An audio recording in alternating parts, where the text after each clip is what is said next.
Xbox On. Welcome to Xbox On, a podcast with one host about one console, Xbox. I'm said host Jesse DeRosa, and on today's episode, we'll be talking about the latest Xbox news for the week of April 16th, 2026, including rumors of Xbox returning to console exclusives continue to swirl. Asha Sharma suggests Game Pass could use some more affordable options or tiers. New rumors claim Fable could be delayed to 2027. All that and more.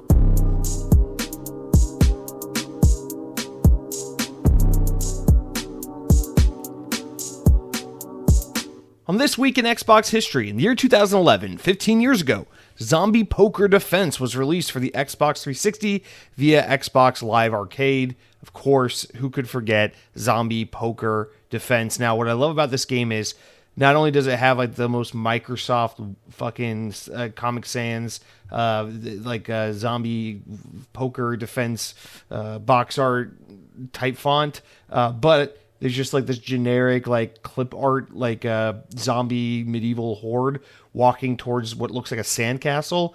And then there's just a poorly like photoshopped cutout of like a seemingly naked woman holding a playing card, but the box art cuts off right where her chest begins. So you don't see too much. I actually am now nostalgic for bad photoshops because the advent of generative AI has completely killed the use and the need for shitty Photoshop. There's an art to shitty Photoshop. You know, it's like no one questions whether or not it's Photoshop, and you can laugh at it. You know, when used appropriately, it can be intentionally funny. Hell, when used in the wrong context, it can be unintentionally funny.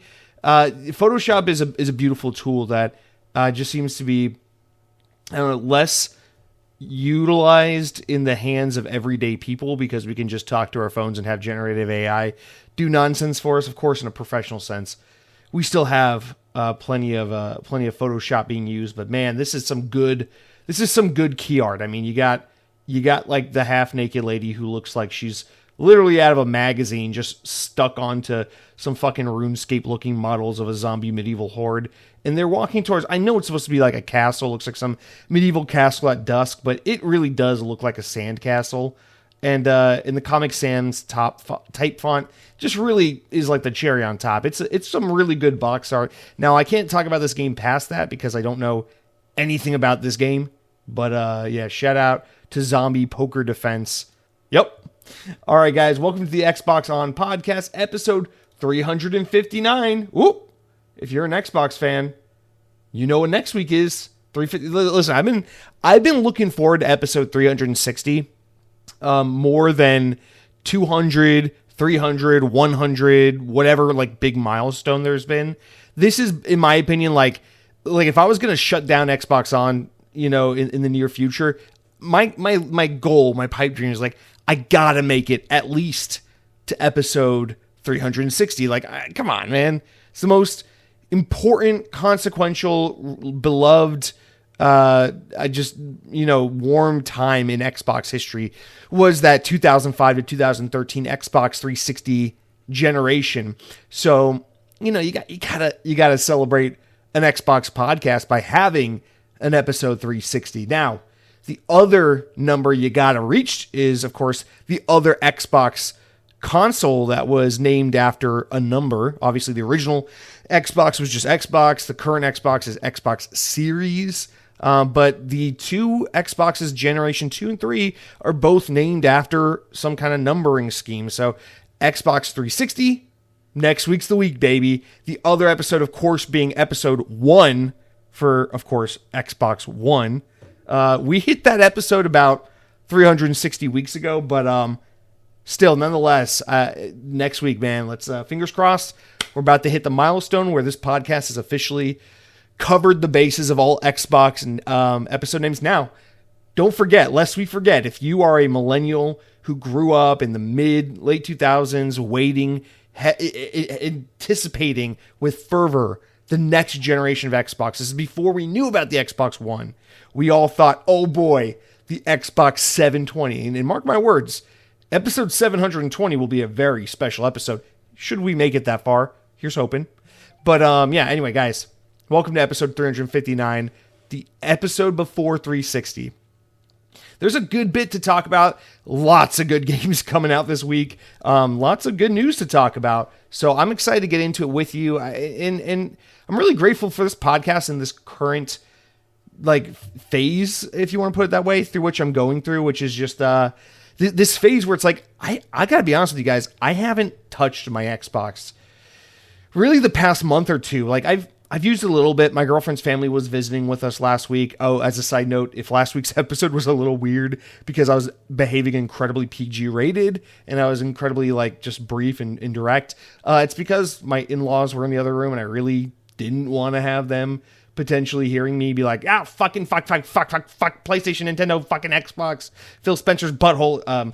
Probably wasn't the best look. So I kept it a little clean and straightforward last week. However, I'm back to being in my boxers in my own home. So it's all bets are off. You never know what you're going to hear. Hitler.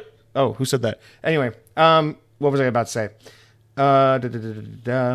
Yeah, I mean, the past 2 months I've been really disconnected from Xbox. I've played a little bit of Battlefield 6 here and there on the Xbox. My girlfriend was playing all 3 of the original Fable games the past couple months. So I've been anytime I go downstairs, she's in the living room playing Fable. So really that's the extent to my exposure and usage of the Xbox platform really lately, because I've been so hooked on my Switch 2, which honestly at this point I'm gonna switch. Right now, Switch 2 is the place to play games for me. And then the other thing has been my further exploration, this affair I've been having with Xbox, where I'm just over on my PC. I'm fucking around on the Steam store. Yes, that Xbox icon is right there on my taskbar. I could click it at any moment and have access to my Xbox games, but I just choose the Steam icon instead, and I go over to her house and see what she's wearing, And so there's been plenty of the fuck am I saying? Plenty of time spent between the PC and the Switch, but not a whole lot of time spent on the Xbox. And I think it's just because sometimes I need it. I need a healthy break. Sometimes there are things I love where things change or something happens, or I'm just overexposed to the point where I'm I need a healthy break. And it's interesting. It's an interesting time in my life because I've kind of been going through one of those phases with theme parks for the better part of a year now. And I'm starting to go through one of those phases with Xbox right now. So it's very weird. If you told me a little over a year ago that I'd be spending most of my free time playing Nintendo Switch instead of going to Disney World and playing Xbox, I'd tell you you're dumb, blind, stupid, and gay. But here we are. I guess I'm the blind, stupid, gay, deaf one because I'm playing Nintendo Switch in the comfort of my home, and I haven't been to a Disney theme park in a countless number of months at this point. So anyway, I can't count to 12, by the way. Anyway... With that said, I guess that's just a tangent, an unnecessary way of saying I appreciate this show and I appreciate all you guys being here, because this is my opportunity to kind of touch base with what's going on in the world of Xbox, because I don't hate Xbox. I love Xbox. I'm going through what I'm going through right now with Xbox because the pain of being an Xbox fan is serious. It's hard right now. And there's just a lot going on where I'm I can't stand by everything I'm seeing and experiencing here. I can't let this mega corporation who's helping the U.S. government murder people. I can't just keep sitting by and being yeah, this is the place I choose to exclusively play games as the platform just keeps continuously kicking me in the nuts by being oh yeah, all your games are on PlayStation. Oh yeah, Game Pass sucks ass and you got to have it or else you're not really experiencing the platform. Oh yeah, you don't subscribe to the most expensive tier of streaming, so you get shitty streaming on your Logitech G Cloud compared to people who have the higher tier Game Pass. Oh yeah, by the way, we told you we were going to make a handheld, but we lied. Here's a fucking Windows 11 PC tablet. It's just come on, man. And the more I fuck around on other platforms, the more I'm Steam has all the platform features that Xbox used to have but no longer has, and more. Wow, Steam has better deals and better sales on games than Xbox has. Wow, PlayStation streaming sure is a lot better than Xbox is streaming these days. Wow, Nintendo Switch really is a fantastic way to have generations of a library all in one place. It's so convenient and fun to play between portable and handheld, or a console and handheld experiences. But it's what does Xbox have? Well, they have Game Pass, which is more of a hostage situation than it is a feature at this point. And they bought Call of Duty and they deeply regret it. And I feel that's kind of the Xbox brand in a nutshell. And then our Lord and Savior Phil Spencer died and went to heaven, but didn't get resurrected on Easter Day. So now we're stuck with Asha, and she's saying things, but do we believe where we're headed? I don't think anyone's going to be satisfied with where Xbox ends up in the next year or two. But anyway, we try to keep an optimistic point of view. We try and let, whatever happens, because at the end of the day, I don't fucking know what's going to happen with this brand. I don't know what's going to happen with this platform. I'm just a guy in his boxers with speculation to throw about the internet. And if I'm lucky, a couple of you guys will listen and engage with it. But anyway, with that said, let's just move on to the regular run of show, beginning with this week's notable releases. And here's something positive. There are 4 games that are either already out as of the time I'm recording this or coming out towards the end of the week that are 100% worth mentioning. I mean, some really great games. So, or I shouldn't say really great. I haven't really played any of these. Some very notable games. The first one, I think the one that probably matters to a lot of Xbox people, because I know the first entry was very popular on Xbox, is Hades 2. As of the time you're hearing this podcast, this game is now out for the Xbox Series consoles, and it is a Game Pass game. So you can just like Hades 1 when it came to Xbox, Game Pass, go ahead, dig in. This game's got nothing but phenomenal reviews. It's only been available on Steam and Switch 2 up until this point. So yeah, now Xbox and PlayStation players have access to this game. And I know it's one that a lot of you will care deeply about. Hades is a game that a lot of people on my friends list, a lot of people I've written in on the show are fans and players of. So happy for you guys. Enjoy Hades 2. I don't really dislike Hades. I didn't give the first game a fair shake. I played it when I wasn't really in the mood to, and I just never really gave it a fair, I don't know. I'd probably like these games, but I've kind of written it off at this point. I'm not coming back, probably, almost definitely. But I'm sure it's a great game. All right, this next game is a game that I'm very, very, very excited to play. In fact, I've already downloaded it. I've already booted it up on my Steam account. I was conflicted on whether or not I would pick it up on Xbox or PC, because it's only available on Xbox and PC. I'm sure it will come to PlayStation and Switch later in life, but it's only available on Xbox and PC. And just came out, Replaced, which is a game by Sad Cat Studios, which is actually, hang on a second, let me back up. Okay, Sad Cat Studios. So, developed by Sad Cat Studios, which I think this is their first game. And then, I looked it up, I didn't see anything else. And then, published by Thunderful Games, which is an indie publisher / developer, like the SteamWorld Dig guys, the Gunk, that was an Xbox affiliated game. This is those guys. They are publishing the game. And this is a game that you've probably seen it a couple times. It's been shown at Xbox summer showcases and things like that since, I want to say 2021 or 22. It's been a minute since we first saw this game, but it looks very good. It is a narrative-driven 2.5D action platformer game. Now, I'm not 100% sure that I'm on the nose with this, but from what I've gathered, I refused to play the demo that was out for the past month or two, because I just want to experience it for myself the first time, all the way through. But my understanding, based on the videos I've watched, or reviews I've read and things like that, is basically it is a kind of like a cinematic 2.5D story adventure game, kind of like a Limbo or an Inside, but there's a lot of dialogue and things like that, so it's more direct, the narrative.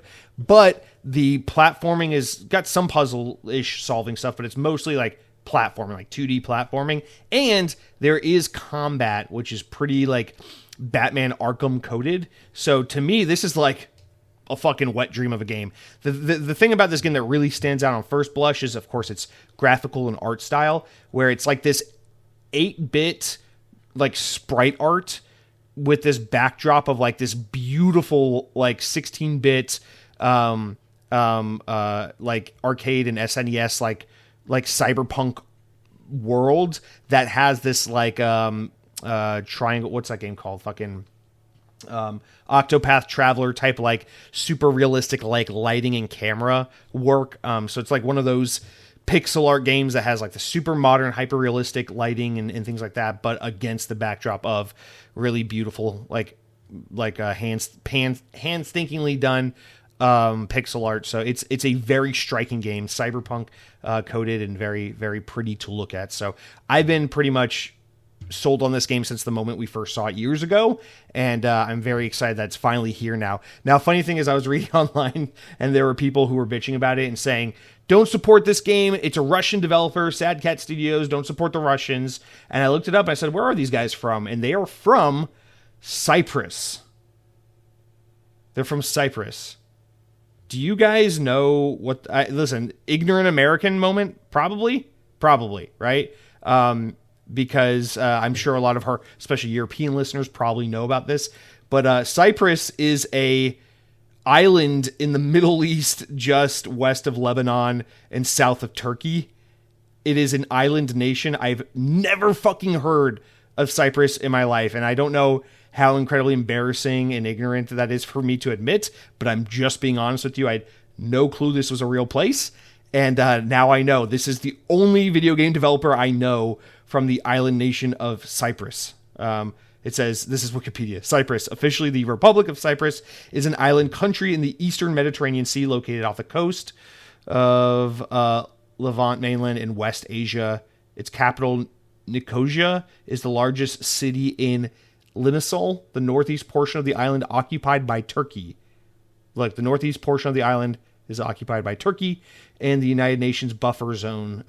Yeah, they are a UN affiliated nation, right? Yeah, okay, so this is a whole separate thing. We don't have to get into the geography and the history angle of it all, but I thought that was fucking cool because, you know, I talk all the time on this podcast about how I look forward to seeing underrepresented regions of the world, you know, show up in game development and get their kind of moment in the sun. I think it's cool to get the influence and the perspective and the flair of Chinese developed games and Korean developed games and Norwegian games and all this shit, because we're so used to, like, 99% of the time it's like notable video game comes out. Where's the developer from? I don't know, California. I don't know, Japan. I don't know, Canada or something. I don't know, England or something, you know? Maybe France or Germany. I don't know. But it's cool just to see, wow, this place that I would wager 99.9% of Americans don't know about has a video game developer there who's just released a game that's kind of prominent right now in the Xbox ecosystem, which is a very Western-centric, US-centric video game platform. So anyway, total side tangent, but I just thought that was really cool. I'm very much looking forward to this game. I debated whether or not I was going to get it on Xbox because it is a Play Anywhere game, but I ended up getting it on Steam because, as we'll talk about later in the show when we get to what I've been playing, I wanted to play it on Steam Deck. So, okay, that's replaced. Very much looking forward to that. The next game is, I think, the other big indie game that people are probably really excited about. And this is one I am very excited about, and I would be there day one, but there's just too many games right this second, and I got to put it back a little bit. I got to come back to this. But it is Mouse PI for Hire. This game comes out the day this podcast goes live, and this is available on all major platforms. But yes, Xbox, of course. And this is that rubber hose old Disney 1930s, like black and white cartoony mafia looking Doom like boomer shooter where you play as like a detective mouse. And this game is getting phenomenal reviews. People are really digging it. It seems like it is a very intricately made game from an artistic standpoint. Like, it's a lot of fun. There's a lot of care into it, and it's not just all style with no substance. That's a very good boomer shooter type game. This game is right up my alley. I very much want to play it. I just got to get to a couple other games first, but I know people are also very excited about this game and very pleased that after many years of teasing, I feel like this game, very much like the other game it clearly evokes, which is Cuphead. I feel like this game similarly is a game that we've been seeing for years and years and years, going, what's that game with the crazy art style that looks so good? When's that coming out? And I feel like finally we're able to talk about this game because it's here. And then the last game of note, this is the other game I'm very excited about, and probably the biggest game here, just in terms of being like AAA status or from a big name developer publisher, is Capcom's newest game, Pragmata, which comes out this Friday, the 17th, will be available for Xbox Series consoles and PC. This game I also already have downloaded, loaded up, ready to go. I'm playing this bad boy on my Switch 2 because I loved playing Resident Evil Requiem on Switch 2. I thought it was a fantastic experience. Capcom's doing an amazing job making excellent ports for that platform and supporting that platform day one alongside the other big consoles. And so I'm more than happy to play my Japanese games on my Japanese hardware that looks around. There's something really special about playing a big AAA third-party game day one on a Nintendo console, because I haven't really been able to do that since like the GameCube generation, since the Wii and the Wii U and the Switch 1 were these like underpowered absolute potato consoles that like couldn't play the games that developers were making for Xbox 360, Xbox One, and all that. So it's really cool having a Nintendo console that is, you know, authentically a Nintendo device in and out, through and through, but is powerful enough to be able to kind of, you know, it doesn't, obviously games don't look and run on as well on Switch 2 as they do on Xbox Series X or PS5 Pro, but games look and run very good, very competently, and are really impressive the way, especially Capcom games, are just optimized and ported over to run on Nintendo's hardware. And this isn't like some hackney 2 year later shitty port. Like, this is Pragmata is a brand new game from Capcom, available for Xbox, PlayStation, and Switch 2 all at the same time, and I fucking love it. So I'm excited to play this weekend, so I'll be fucking around with Pragmata on the Switch, replaced on the Steam Deck, and then I'll get to Mouse PI for Hire later, and then Hades 2, probably not going to get to it, but God bless you, those who are looking forward to it. It is a very, very good week for new game releases, so especially for indie games. I mean, look at this, replaced, Mouse PI, and Hades 2. And then in addition, even though Pragmata is a AAA game from a big developer studio like Capcom, I mean, it's a brand new IP with new game mechanics and original ideas. I mean, this is great. This isn't just like, oh, fucking God of War 7 and Halo 12 and Call of Duty 57. It's like, no, these are like original ideas, new IP, small developers. This is very exciting stuff. So shout out to this month, really, but this week in particular. Wow, what a great time for games. All right, cool. Let's move over to, before we get in the news, I'm going to start off this week with a correction/update, because we got some snooty listeners that got to rub it in my face when I miss a thing. So let's take a look at this real quick. All right, Parksy1972 writes in and says, "Oh dear, Jesse, I guess seeing you didn't mention it last week and then totally fluffed in your week with your summary, Xbox presents Stranger Than Heaven. Xbox has created a new format, like the State of Play that Sony does for Stranger Than Heaven game, showing on May 7th.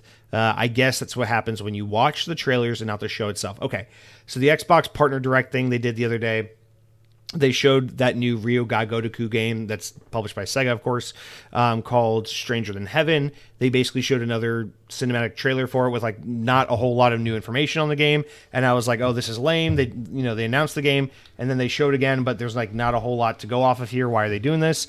And then apparently, because I just watched a recap of trailers, I didn't actually watch the event. Apparently, after the trailer in the event, it said, tune in to Xbox presents a special look at Stranger Than Heaven, a standalone broadcast featuring a full reveal of the brand new game from Ryo ga Gotoku Studio on May 6th, not May 7th, May 6th, although probably May 7th for you because you're in Europe. May 6th at 4 p.m. Pacific time, which is, of course, 1 p.m. Eastern time, which means we get it before all you guys because you guys are living in the fucking past. Anyway, blah, blah, blah, blah, blah. What am I trying to say? Yeah, so that's actually not true. We're living in the future relative to the West Coast of the United States. Anyway. Yeah, so I didn't see this. Good catch, Parksy. You got me. Oh, well, don't give a shit. No, I appreciate the clarification so we can address it. But, yeah, I guess they showed this game at the Game Awards a couple of years ago, didn't say much about it, and then showed this Xbox event and still didn't do really shit about it, and then used that as an opportunity to be like, oh, by the way, we'll actually show the game and talk about it for realsies on May 6th, just wait a little bit longer. So, like, that's fine that they're like, oh, yeah, you'll see this game soon, but it's like, I don't care. Also, you could have just put this in the Xbox Summer Showcase, but I get it. This is a good opportunity for them to kind of show this game off. Sega and Xbox continuing to really push that relationship together. This is the one you should have gone after, Xbox, not Activision. It was always Sega. You fucked up. But yes, okay, so there will be some Xbox Presents presentation for Stranger Than Heaven on May 6th. And yes, this is a kind of new type of event for them where they do some kind of special developer stream presentation, which is new for Xbox, and that is cool. We'll see if this starts a precedent where we start to see this for other games. I think more events like the Xbox Developer Direct that's done in January would be a great thing. to do throughout the year. So if this is formatted similarly to that in terms of like how they approach the information, I think that'll be pretty cool. I'm excited to see this game, but at the same time, I feel like it's just going to kind of be like, I don't know, like old-timey Yakuza. Like, is it really going to be, I don't know. I guess we'll wait and see. I'll reserve judgment until we see more. All right. Thank you, Parksy, for that correction, you sweet little boy. Now go play with your fucking whatever you guys have. Paddington. Go fucking brush the fur on your Paddington and go freaking run into a train platform in hopes that it takes you to Hogwarts. You fucking freak of nature. All right. Thank you, sir. Guys, let's hop into the news this week. I'm very excited. We got lots of it to talk about, and there's one story in particular I'm just very, very curious about. All right, let's start off with this one that I think most of you guys will be pretty interested in here, which is that a lot of the news this week is going to come from the Xbox 2 podcast that Jez Corden of Windows Central does with Randall Thor, because Jez Corden is the fucking GOAT in the Xbox news world, and he's got the scoop this week. So there's a lot of stories that are going to pull from this episode and some other interviews and things like that. So just know that this first write-up here is, this is pure Xbox's write-up from the transcription of the podcast clip from Jez Corden's Windows Central-based show. A little messy, but anyway, here we go. In another podcast clip from the Windows Central reporter, Jez Corden, the journalist, talks a little bit about exclusivity on Xbox and how there are very, very, very big discussions happening internally about how Xbox, or Microsoft rather, will deal with the potential exclusivity under the new Xbox regime. We don't really know the full nature of those discussions, but it sounds like it's something the team is keenly aware of looking into. Here's what he says during the podcast, quote, "There are very, very, very big discussions about the exclusivity stuff going on right now. They do recognize the value. It's just about what kind of company you want to be at the end of the day. Do you want to be an ecosystem company first, or do you want to be a publishing company first? Of course, more recently, Microsoft has strongly veered into publishing with all their games coming to PlayStation after the acquisitions of things like Activision Blizzard and Bethesda, et cetera, et cetera. We all know the story. We all know the pain. It's been a rough time for Xbox fans. But here's the thing, man. I understand, and listen, I believe Jez Corden is only reporting information he has heard from reliable sources inside of Microsoft.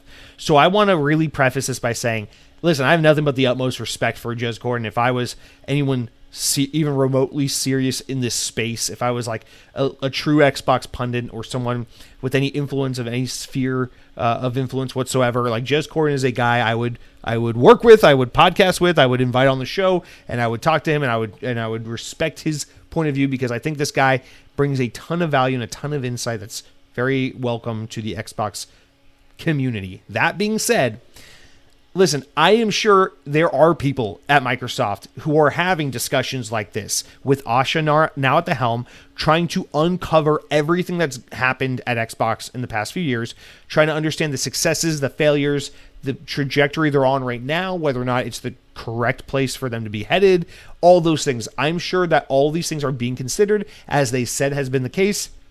And in order to consider all these things, you have to have these discussions about, listen, it doesn't make sense that we have this platform that asks people to buy our hardware, buy their games in our digital ecosystem, support our ecosystem, engage in that ecosystem, spend money, continue to invest, continuing to engage in our closed walled garden, and then also subsequently take all our fucking games and put them on PlayStation and Steam.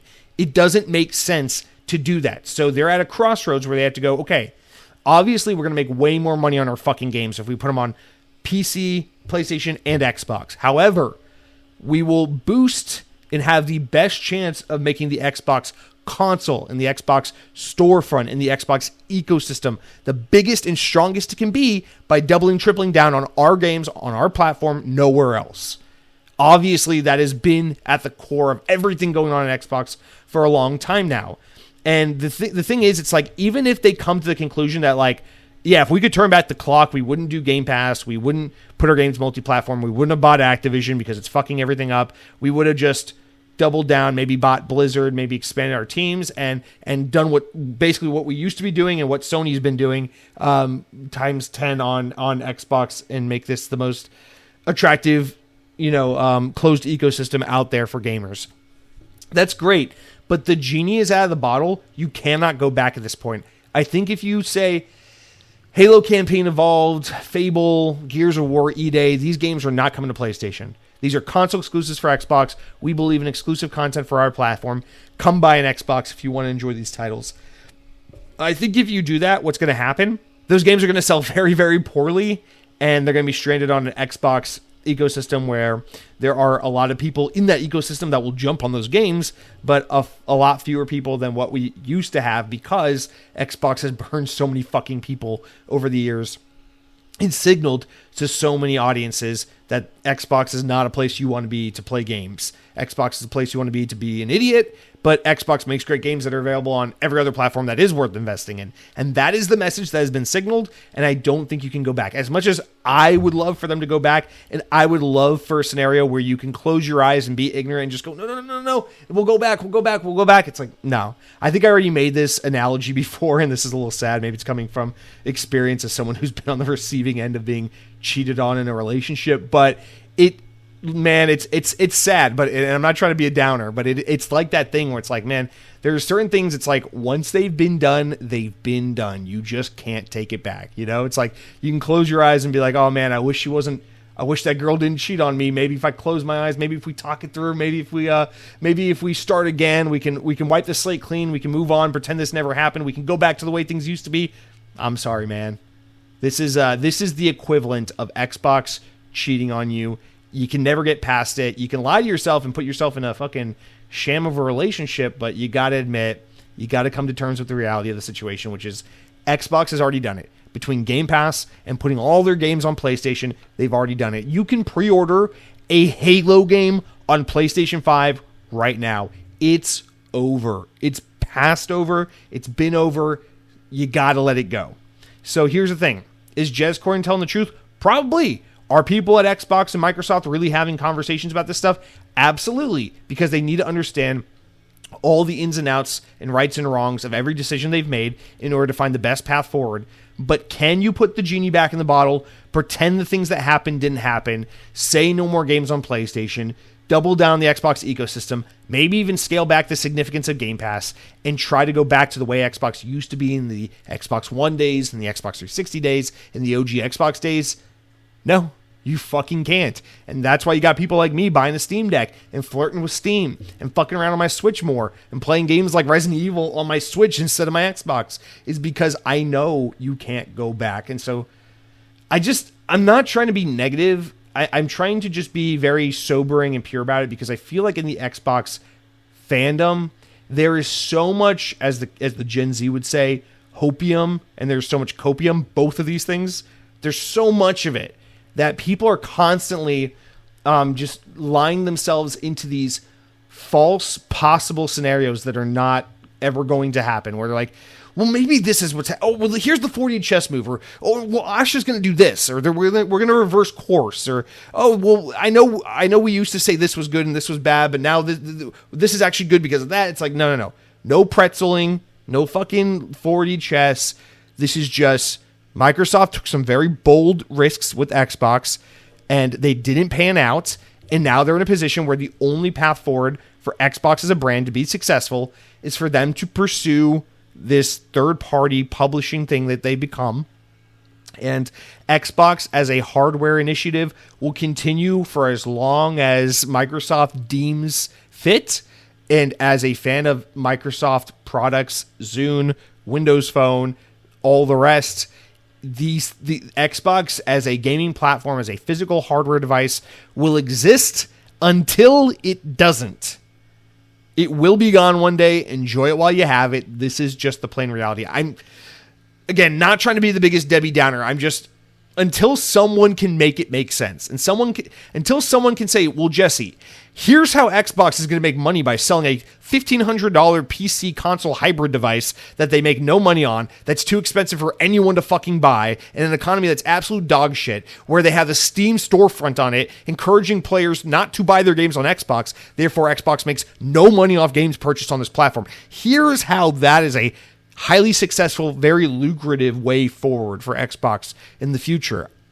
All the while, you can buy a fucking PS5 for $600 and get Halo, Gears, Forza, all the rest on your PlayStation alongside Wolverine, alongside The Last of Us, alongside Ghost of Tsushima, alongside God of War. It's like, dude, like, again, it's like no amount of pretzeling, no amount of 4D chess moves will take away. I understand it's again, to use the Gen Z terms, it's the hopium, it's the copium in absurdly high dosage. And it's just not going to change the reality that she cheated on you. You can't go back. It is what it is. You got to pick up the pieces and move on. It's all you can do. And so, again, I don't know. It's like I've been saying forever. It's like, listen, you can still love Xbox. Xbox is going to be around for a little while longer. You can still use these incredible controllers. You can still use these consoles that are being supported. There will be another platform, another console in a year or two. There may or may not be another handheld device. Who gives a shit? But at the end of the day, do not expect Fable to be an Xbox console exclusive. Fuck PlayStation. That's not going to happen. Please do yourself a favor. I'm just saying this from a place of like care for your own well-being and happiness. Don't expect it to change because it's just not. You can't. At the end of the day, Microsoft is a company that answers to shareholders, and no shareholder in the world gives a shit about your feelings. They're going to say, whichever decision makes the green money line go up on the graph is the one we want, and that's the one you have to do. Because you cannot go to investors and shareholders and say, all right, new quarterly earnings result, Xbox revenue is down 700% because, and you're going to love this, we stopped putting our games on PlayStation and Steam. And they'll go, wait, isn't that all the places where Xbox games were making money? And they'll go, yes, but now these games are only on Xbox, so we'll make money off people buying Xboxes and buying their games on Xbox. And they'll go, but wait, hasn't Xbox hardware been down quarter over quarter, year over year for like the past 15 quarters in a row? And you'll go, yes, but these kids on Twitter who are full of hopium and copium say that they really, really, really hope that Asha Sharma makes this decision because it would make them very happy. And then all the investors who are just there for a fucking payday and don't give a shit about your happiness or the Xbox brand at all are going to say, get back to putting fucking Master Cheeks on PlayStation because I want to see my numbers go up. Okay? And that is just the cold, hard reality of this, the place we are in. That's just what's happening. So anyway, let's continue because I feel like stories 2 and 3 kind of play off of this and are all interrelated. So here we got one from The Verge where VGC transcribes it because The Verge is paywalled now. But Microsoft's new head of Xbox, they say, Asha Sharma has told employees Game Pass has become too expensive. She suggests that the subscription service's pricing is about to change. In an internal memo sent to the gaming employees, first published by The Verge, Sharma said that the service needs a better value equation. 6 months after Xbox hiked the price of its top Game Pass tier by 50% to $30 a month. So she goes, quote, Game Pass is central to the gaming value of Xbox. It's also clear that the current model isn't the final one, she writes on the memo. So that's interesting. Short-term, Game Pass has become too expensive for players, so we need better value equation. Long-term, we will evolve Game Pass into a more flexible system, which will take time to test and learn around. Currently, Xbox Game Pass is available for $30 a month for Ultimate, $15 a month for Premium, $10 a month for Essential, and PC Game Pass is like $17 or something, $16.50.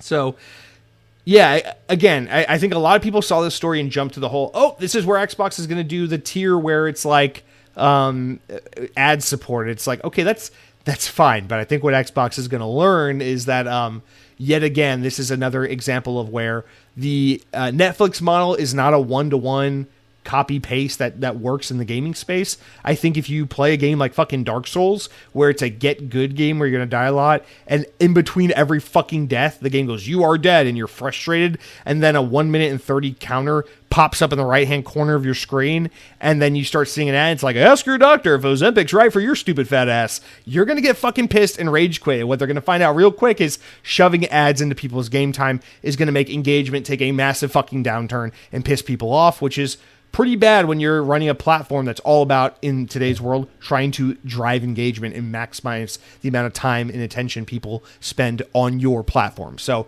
I don't think that works, and now I understand there's other ways to do advertisements. Watch an ad before you launch the game, or have endemic advertisement shoved into the game in subtle ways. I don't know. It sounds like too much of a stretch. The reason why we haven't seen ad-supported tiers of subscription services in games just yet is because despite the fact that people like Phil Spencer have been talking about it for the better part of 5-6 years, there's just no easy, clean-cut way to do it, and that's why everyone's been hesitant about it. That's why Xbox always talks about it. Xbox people always float the idea, but it never happens because it's a shitty idea. It doesn't work, but I'm sure at some point Xbox will try to do an ad-supported tier, and I look forward to seeing how it works because I'll be curious, but fuck if I pay for that shit. I'm not...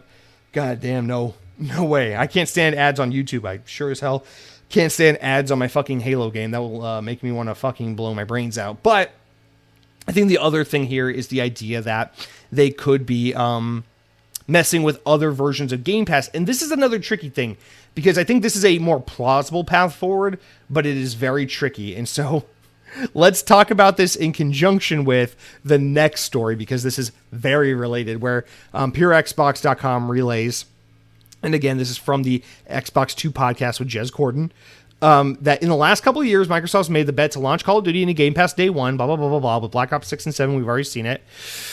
But new rumors now suggest that Xbox is considering reversing this decision for Call of Duty this year, which it's not confirmed, but it's all but confirmed that this year's Call of Duty is Infinity Ward's Modern Warfare 4.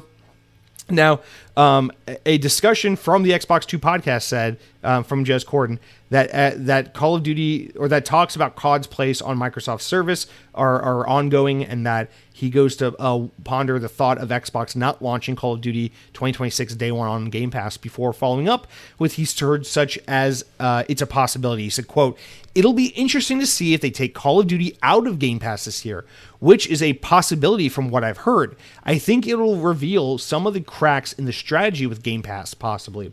Okay, so here's the other thing. Imagine a tier of Game Pass where it's like Game Pass Ultimate is $20 a month, or it's $22 a month, or something like that. It'll be like $22-23 a month. You save $7 or $8 a month. And in exchange, you get everything that Game Pass Ultimate is, but Call of Duty is not included. Every Xbox game, day one, Halo, Call of Duty, Forza, Fable, Gears, no Call of Duty. Because what we've been hearing about in reports and things like that is that Call of Duty on Game Pass is making Activision's revenue drop precipitously because, spoiler alert, people are just subscribing to Game Pass on Xbox and PC for a little bit here, a little bit there, to fuck around in the latest Call of Duty game, the $70 Call of Duty game, and then hop out. And I mean, apparently, in a lot of cases, people just cancel Game Pass after a little bit and get their money back. So in some cases, they're playing fucking Call of Duty for free. Again, it's unsustainable. It doesn't make sense. So I could see a tier where they take Call of Duty out. Now, the problem with that is, even though to someone like me that makes sense, and I think a lot of you probably understand as well, can understand because we know enough about the games industry to know what a unique beast Call of Duty is.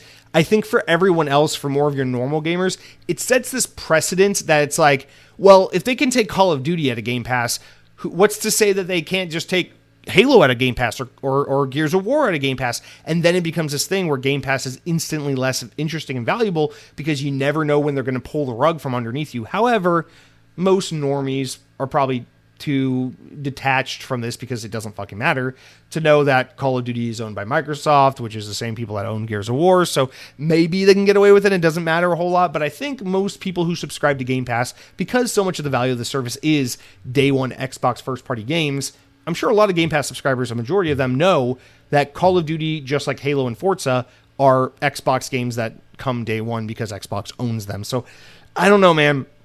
It's a slippery slope, but at the same time, it kind of makes sense because just like how Call of Duty is their most unique game in terms of just what a juggernaut it is, just like Minecraft, actually.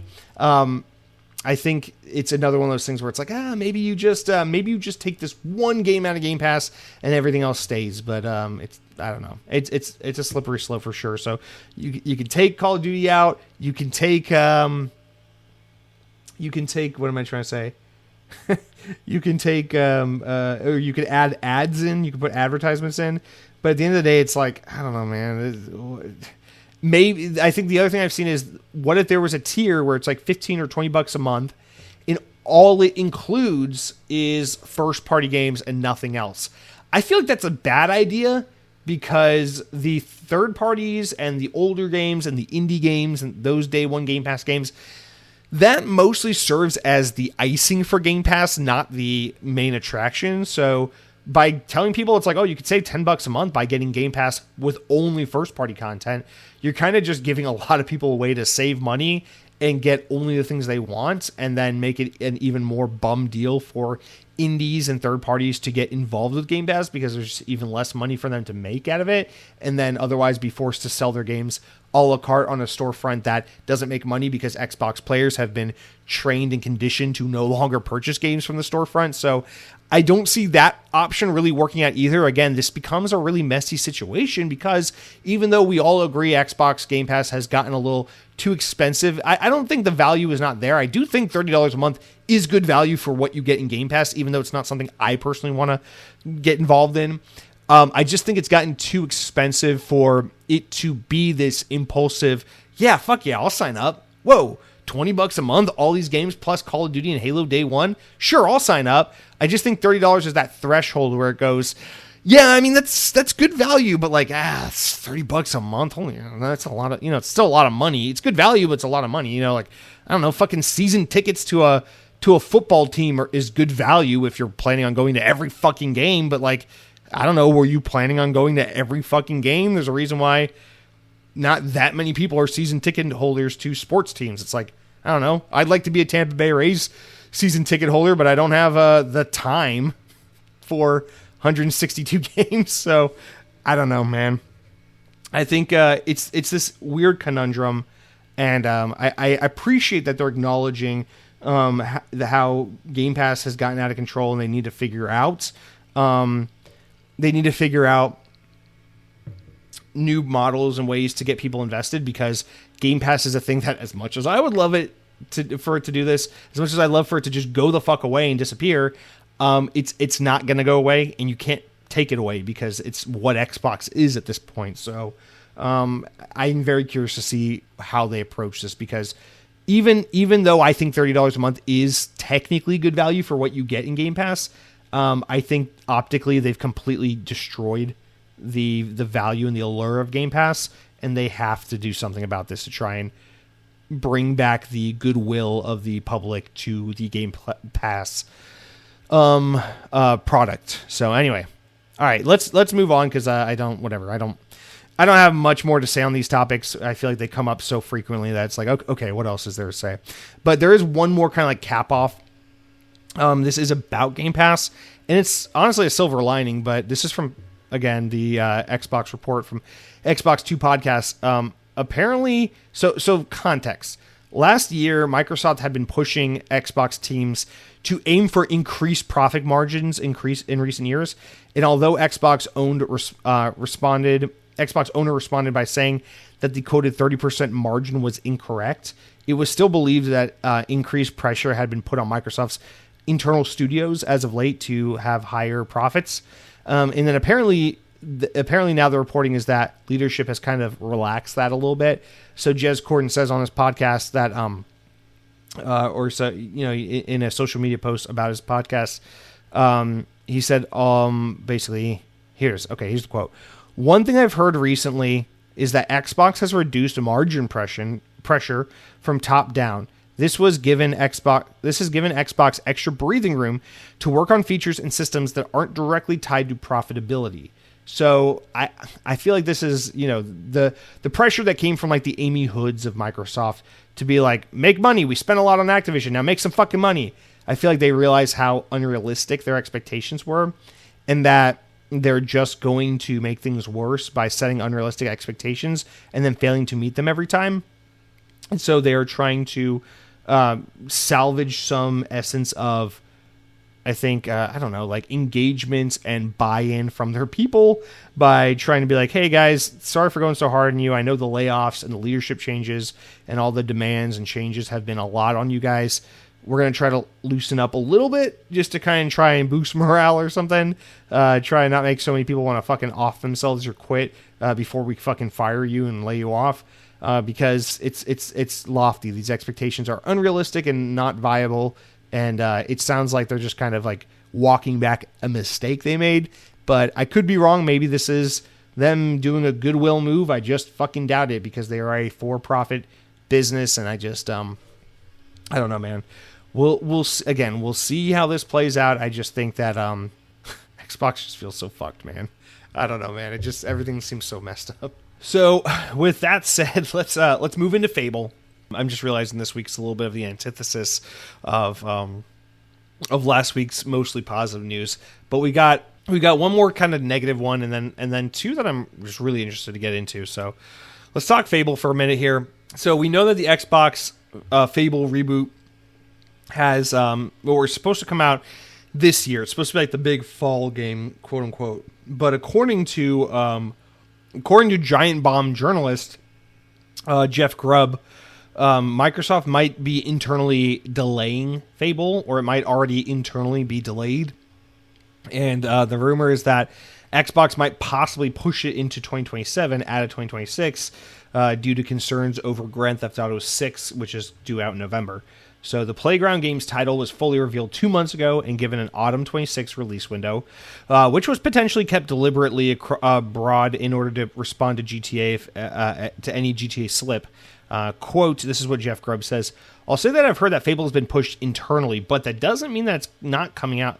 That doesn't mean it's coming out next year. Apparently, they're still trying to get it out this year, but they are worried about the launch of Grand Theft Auto 6, and so it's getting delayed beyond the release of GTA 6. That could push it into December, which might make it a prime candidate to get delayed to 2027. So it's not to say the game won't be ready by the end of this year, but it's just that by the time the game is ready, it might be too close to Grand Theft Auto to justify putting it out, and therefore they might have to sit on it until early 2027 in order to put it out at a time where it can get some oxygen." Microsoft talks about giving games more oxygen, more breathing room, and this is a perfect example of that. They've learned, hopefully, by this point, that putting games like Outer Worlds and Indiana Jones out in like December is not a good idea. Stop doing it. Or I guess Outer Worlds came out in November too. Outer Worlds 2? I don't know.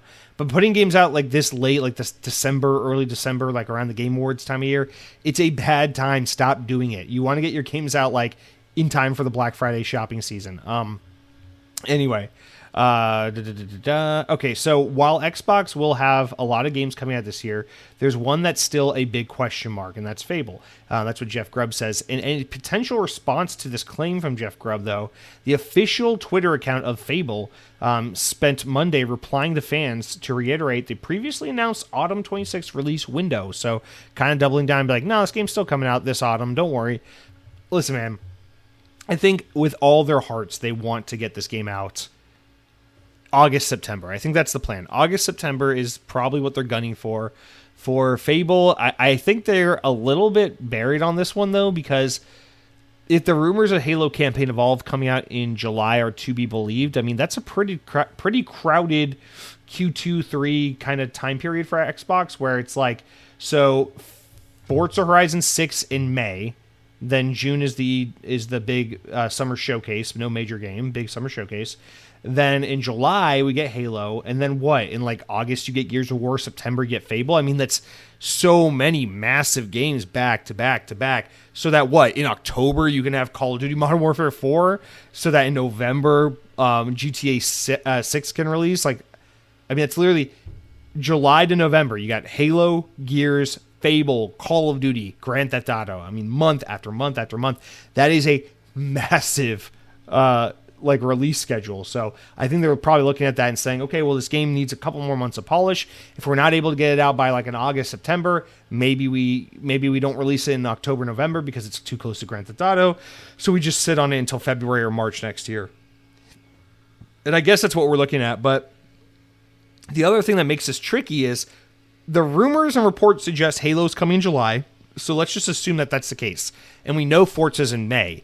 The other big question mark is, where does Gears of War go? Because Gears of War is coming this year, now that we know it's going to be the big Xbox showcase game with its specialized direct that takes place directly after the summer showcase. So it's like, okay, and then we know Call of Duty is a given every year, which is always October, November. But if But if Grand Theft Auto 6 is November, plus you want to get away from Black Ops 7 because it's one of the underperforming Call of Duty games, probably makes sense to think that that Modern Warfare 4 will be one of the October Call of Duties instead of one of the November Call of Duties. So I feel pretty confident saying Forza May, Halo July, Call of Duty October, Grand Theft Auto November. Don't touch December. Learn from that mistake. Stop putting games on December. So that really just leaves August and September. And if you're a company that's trying to give your games breathing room, if you think that you have games competing with your other games because you're releasing too many high-profile games back to back to back, give yourself some breathing room. I mean, they got Kiln coming out this month too, in April.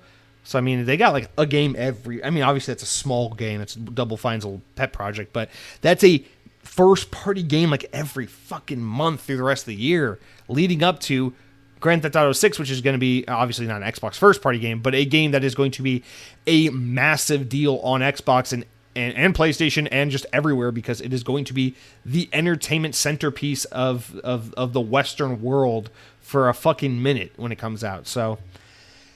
yeah, man, that is a conundrum. Listen, if they have to delay this game to early next year, I don't fucking mind because there's so many good games this year. I'm more than happy to wait a little bit longer, but this is one of those games that's just been so tortured.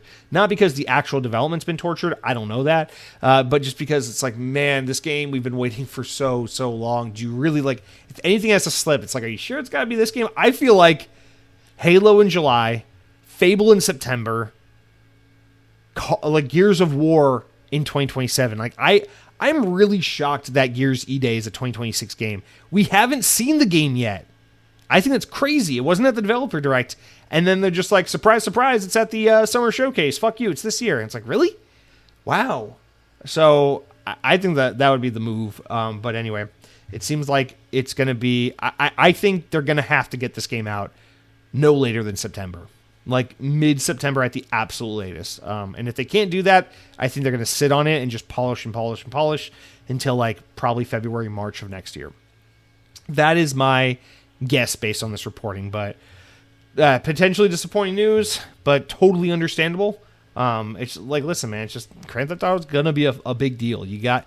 It financially is in your best interest to work around it. And it'll be nice once Grand Theft Auto 6 is finally out, just so everyone else can chill the fuck out and we can go back to doing whatever studios and publishers can do what they want to do again. But man, it's just like you gotta adapt to Grand Theft Auto just because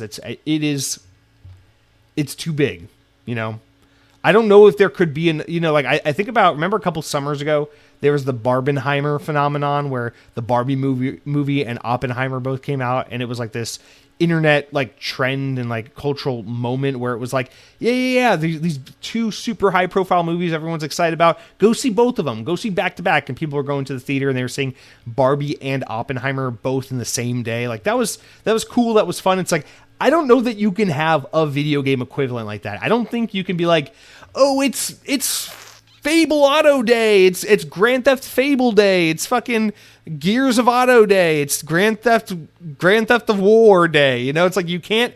There is no game Xbox has right now where you could be like, yeah, oh man, it's that day where Grand Theft Auto 6 and Gears of War comes out, or GTA and Call of Duty comes out. It's like, no. There is none of that. There's none of that. There is if Grand Theft Auto comes out right next to Call of Duty or right next to Halo or right next to Gears of War or Fable, those games will suffer because Grand Theft Auto exists. And that's crazy. Even Call of Duty's at risk for this. So, I mean, it's a big deal. So, I mean, listen, if Battlefield 6 could give Call of Duty some fierce competition, what the fuck makes you think Grand Theft Auto 6 isn't going to eat its lunch? So, all right, guys. Fingers crossed, and if you're religious, pray for Fable. Thank you. All right, guys. This is a quick one. This next one, I think it's kind of fucking cool. Let's see. I'm very, very, very excited / curious to know more about this rumored StarCraft shooter that's kind of been revisited or revived after all these years. That's supposedly getting worked on over at Blizzard. From Windows Central, it says, in a recent podcast, our executive editor, Windows Central, colleague, fucking Jez Corden, spoke about the rumored StarCraft shooter currently in development. According to Jez Corden, the project may already be assembling a strong team, which includes the former initiative design director, Drew Murray, who is now working at Blizzard as of January, according to his LinkedIn page. So this is new news. Drew Murray, long time veteran of Insomniac games, the Ratchet & Clank, Sunset Overdrive, Spider-Man, who left Insomniac to go work at the initiative and help found that team for Xbox, then left the initiative and went back to Insomniac for a little while, and then left Insomniac again to go back to the initiative. Now is out of a job because the initiative got shut the fuck down because Xbox loves bad decisions. And Drew Murray then pivoted and went to work for Blizzard, which is cool. I don't know if this is a coincidence that Blizzard is another Xbox team, or if Xbox was like, yo, you're high-profile talent, and we want to have you with us. So what if we slide you over to Blizzard? I don't know how that happened. I would love to know more about that. But yeah. So anyway, he's a high-profile guy. We want to see this guy on Team Xbox. So this is cool. But he has since taken on a new role as an associate design director at Blizzard Entertainment, and thanks to Jez's comments, we now know a little bit more about his role and what it might entail. In the Xbox 2 podcast, Jez detailed that Drew Murray had joined Blizzard back in January and may be working on the elusive StarCraft shooter currently in development. He says if you're looking at the kind of pedigree there seems to be working on the game as of January 2026, it seems like our old pal Drew from the initiative is now working on StarCraft. Okay, that's a little redundant. Thanks, Windows Central, for writing it that way. Anyway, so that's on me for not editing it. But I think this is fucking awesome. If we don't hear about this game and get a proper reveal this year at BlizzCon or at the Xbox Summer Showcase or something, I'm going to be pretty fucking bummed out. In fact, no disrespect to BlizzCon, but I think because Xbox owns Activision Blizzard, you guys really, like, any big game announcements for Blizzard really ought to be announced at the Xbox Summer Showcase. So I am very, very, very excited / curious to see if this is something that ends up actually coming to fruition. And to see Drew Murray on that would be pretty fucking cool because I love this guy's work.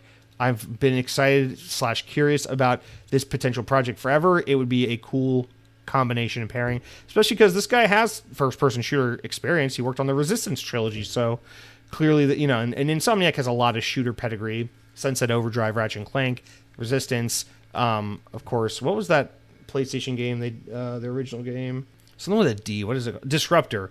Yeah, that boomer shooter they made in like the mid 90s for the PS1. Disruptor. I've always wanted to fucking play that game. I really one day got to find a way to play that game. It looks so good. Anyway, so curious about it. But anyway, let's move on. So that's just like cool news, right? Fuck, I forgot about this story. We're almost at the part I'm very excited to talk about. God, I forgot there's more stories. All right, let's go back to Windows Central. So this is between Windows Central and Rebs Gaming, which Rebs Gaming is a smaller channel on YouTube and Twitter that's been doing Halo leaks and rumors. But recently we learned that Glenn Israel, a former developer of Halo Studios with over 17 years of experience on Halo, has left the company. There was reports of like misconduct and things about the treatment and culture at the studio. But now Rebs Gaming is following up on this and has gone further, saying that he's investigated and corroborated with several other people on allegations, and says that he highly recommends you read the original reporting before going into further detail. But he says that Glenn's comments are quite scathing, detailed.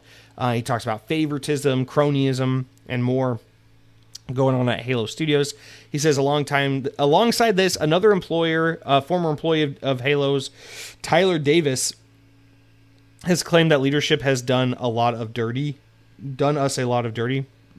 reinforcing broader concerns about how staff were treated. In the latest report, Windows Central also reports a direct message from Glenn Israel dating to before his departure in late 2025, which reads the following, quote, "I saw a thing on Friday that was definitely unethical, possibly illegal.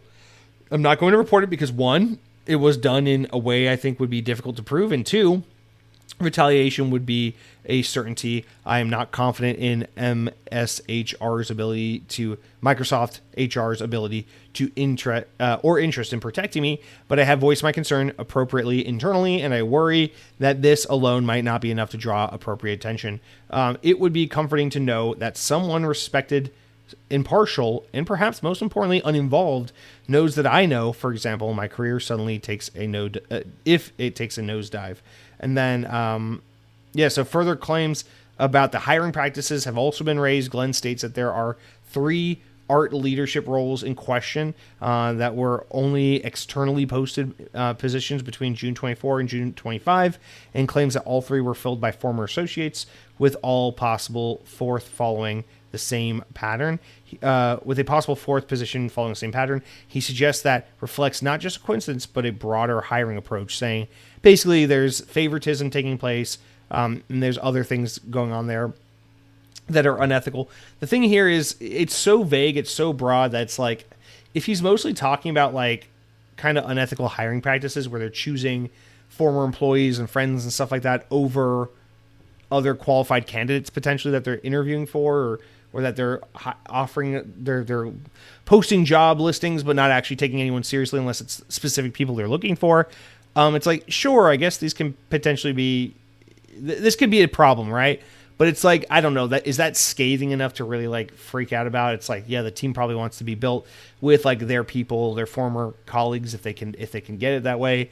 I just, I don't know. And you wonder to what extent this is like a disgruntled former employee versus like someone who's really wronged and really has something serious to talk about.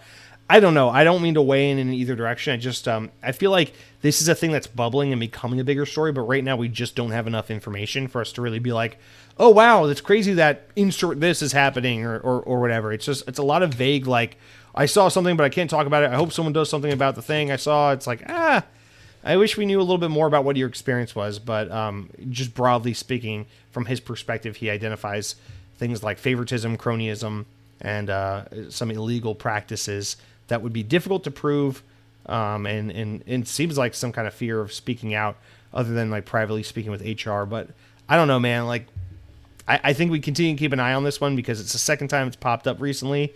So if there is something really going on here, I hope it surfaces, because you want justice to be served and for people to be held accountable for poor decisions and bad actions. But it just seems like this is kind of like chasing ghosts a little bit with like how little information we're really getting here. But I'm curious to get to the bottom of it, or not that I'll get to the bottom of it, but if someone gets to the bottom of it, we'll understand what's going on. Anyway, all right. This is a quick one where it's like, I'm not even going to read it. I'm just going to talk vaguely about it. There's this hacker group called Shiny Hunters that has gotten a hold of some data from Grand Theft Auto 6 developer Rockstar Games, and they said like they demanded cash ransom in order for them to not leak all this information. They were basically told to go fuck right off, and so they leaked some stuff. To this point, I don't really understand currently what all they've really leaked, other than some like behind the scenes like financial data, which indicated like that apparently to this day Grand Theft Auto Online for GTA 5 still makes like $1 million a day in revenue, and that caused like Take-Two Interactive stock prices to like shoot up a shit ton of money overnight, which was like a good thing for them.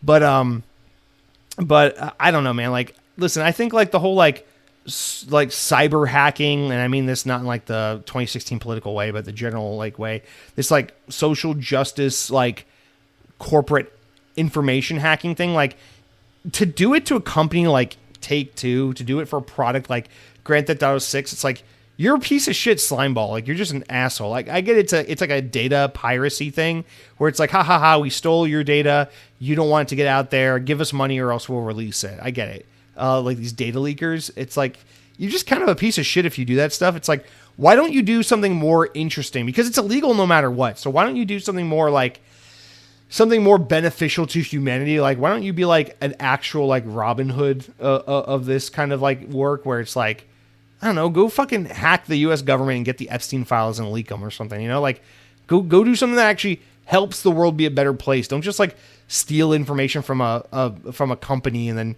leak their product online and fuck up their financial quarter for no reason. Like, I don't know. It's like, are Take-Two really the bad guys here? It's like, aren't there more evil, nefarious forces that you could extort for more money and fuck with even further, to do not only to possibly get yourself some money, but also to like give yourself a chance to do something meaningful and not just be a fucking dickhead?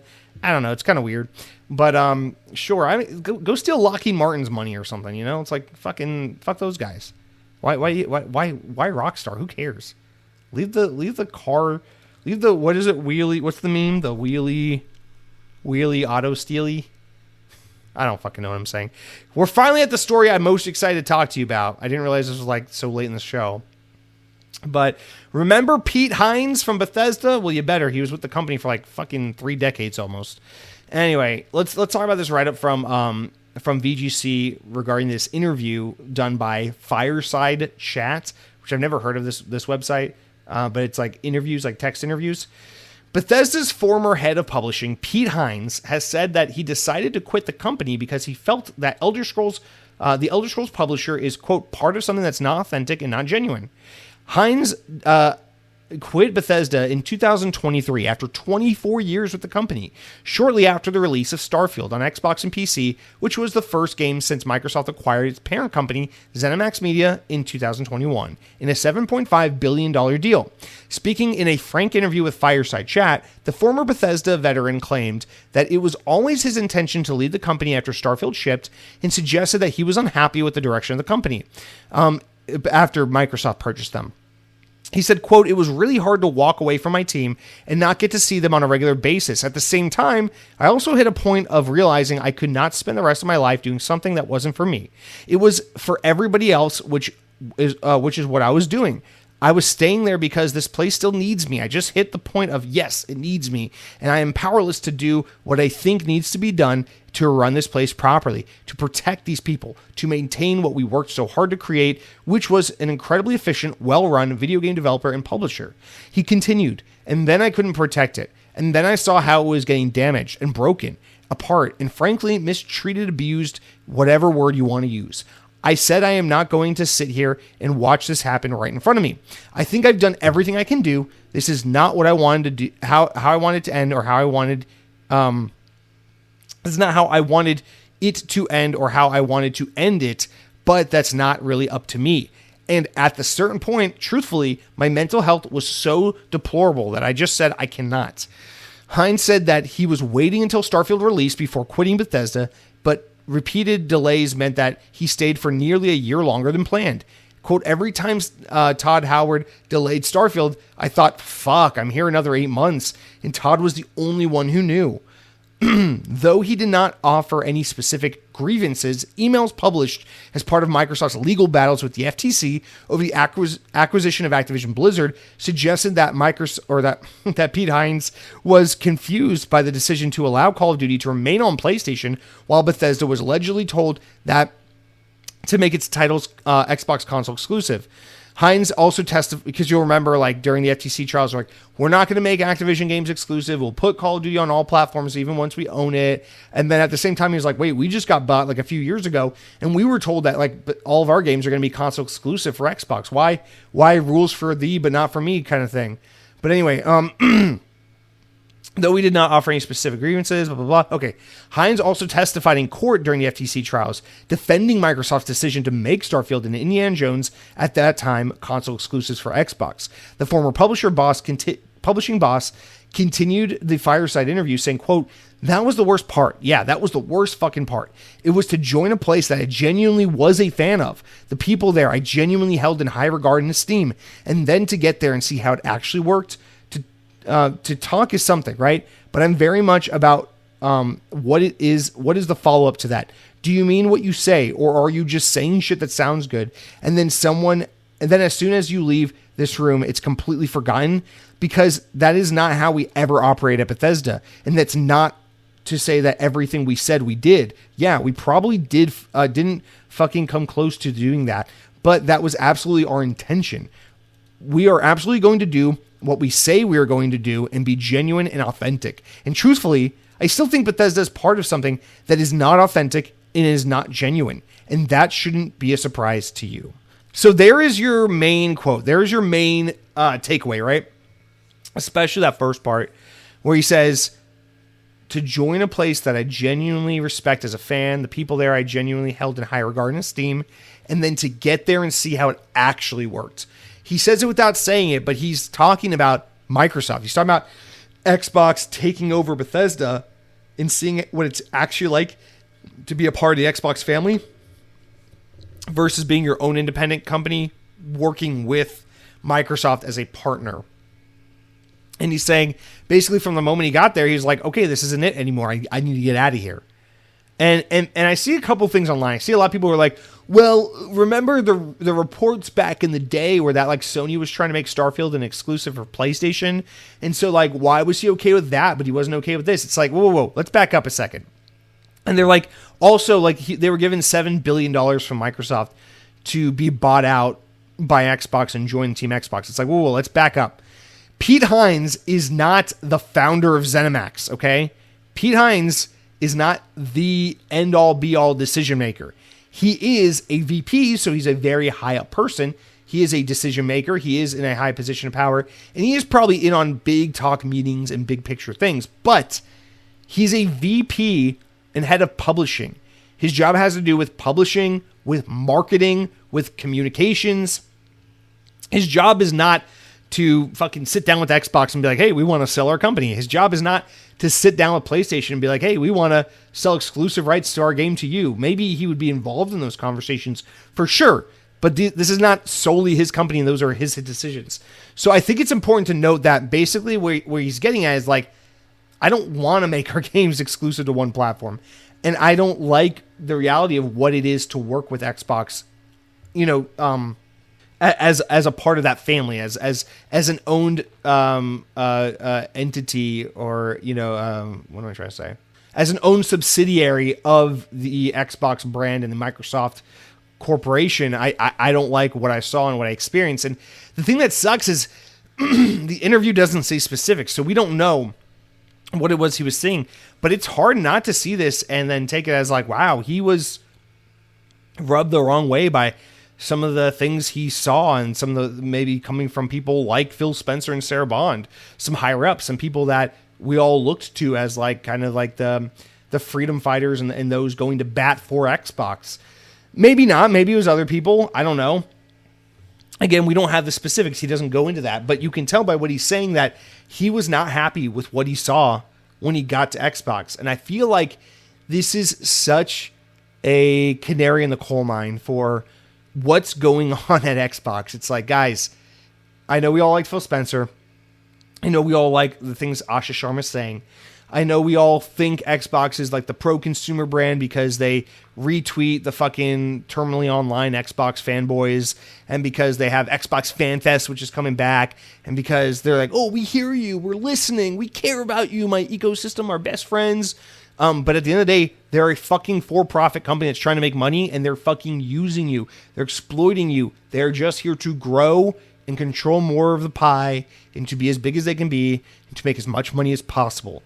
And it sounds like Pete Hines went from being a part of a smaller, more like privately held kind of company, and then going into being absorbed by the greater Microsoft corporation and realizing, wow, this is like shit. This is not what I wanted. And you'll remember during the FTC trials and stuff, there was those email leaks from all those important people at Xbox. And there was that one email from Pete Hines where he was, that leaked, where he was like, I don't understand, it's like, why are our games going to be exclusive to Xbox, but Activision can put their games on fucking PlayStation and Switch and stuff, and we don't get the same treatment. And they're like, and how is Todd Howard gonna, how are we supposed to spin that from a PR standpoint? And there, he was like, at the time, he was like, Todd Howard's going to some kind of convention or event soon. What happens when the press gets a hold of him? They're gonna fucking ask about this. What is he supposed to say? He was not happy about this. He was not pro taking their games and making them console exclusive. He was not enlightened by what he was seeing. And so I just think it's just worth noting that, I guess, even though we don't know the specifics of why he left and what he was disheartened by experiencing, we know that what Xbox seems is not what Xbox is.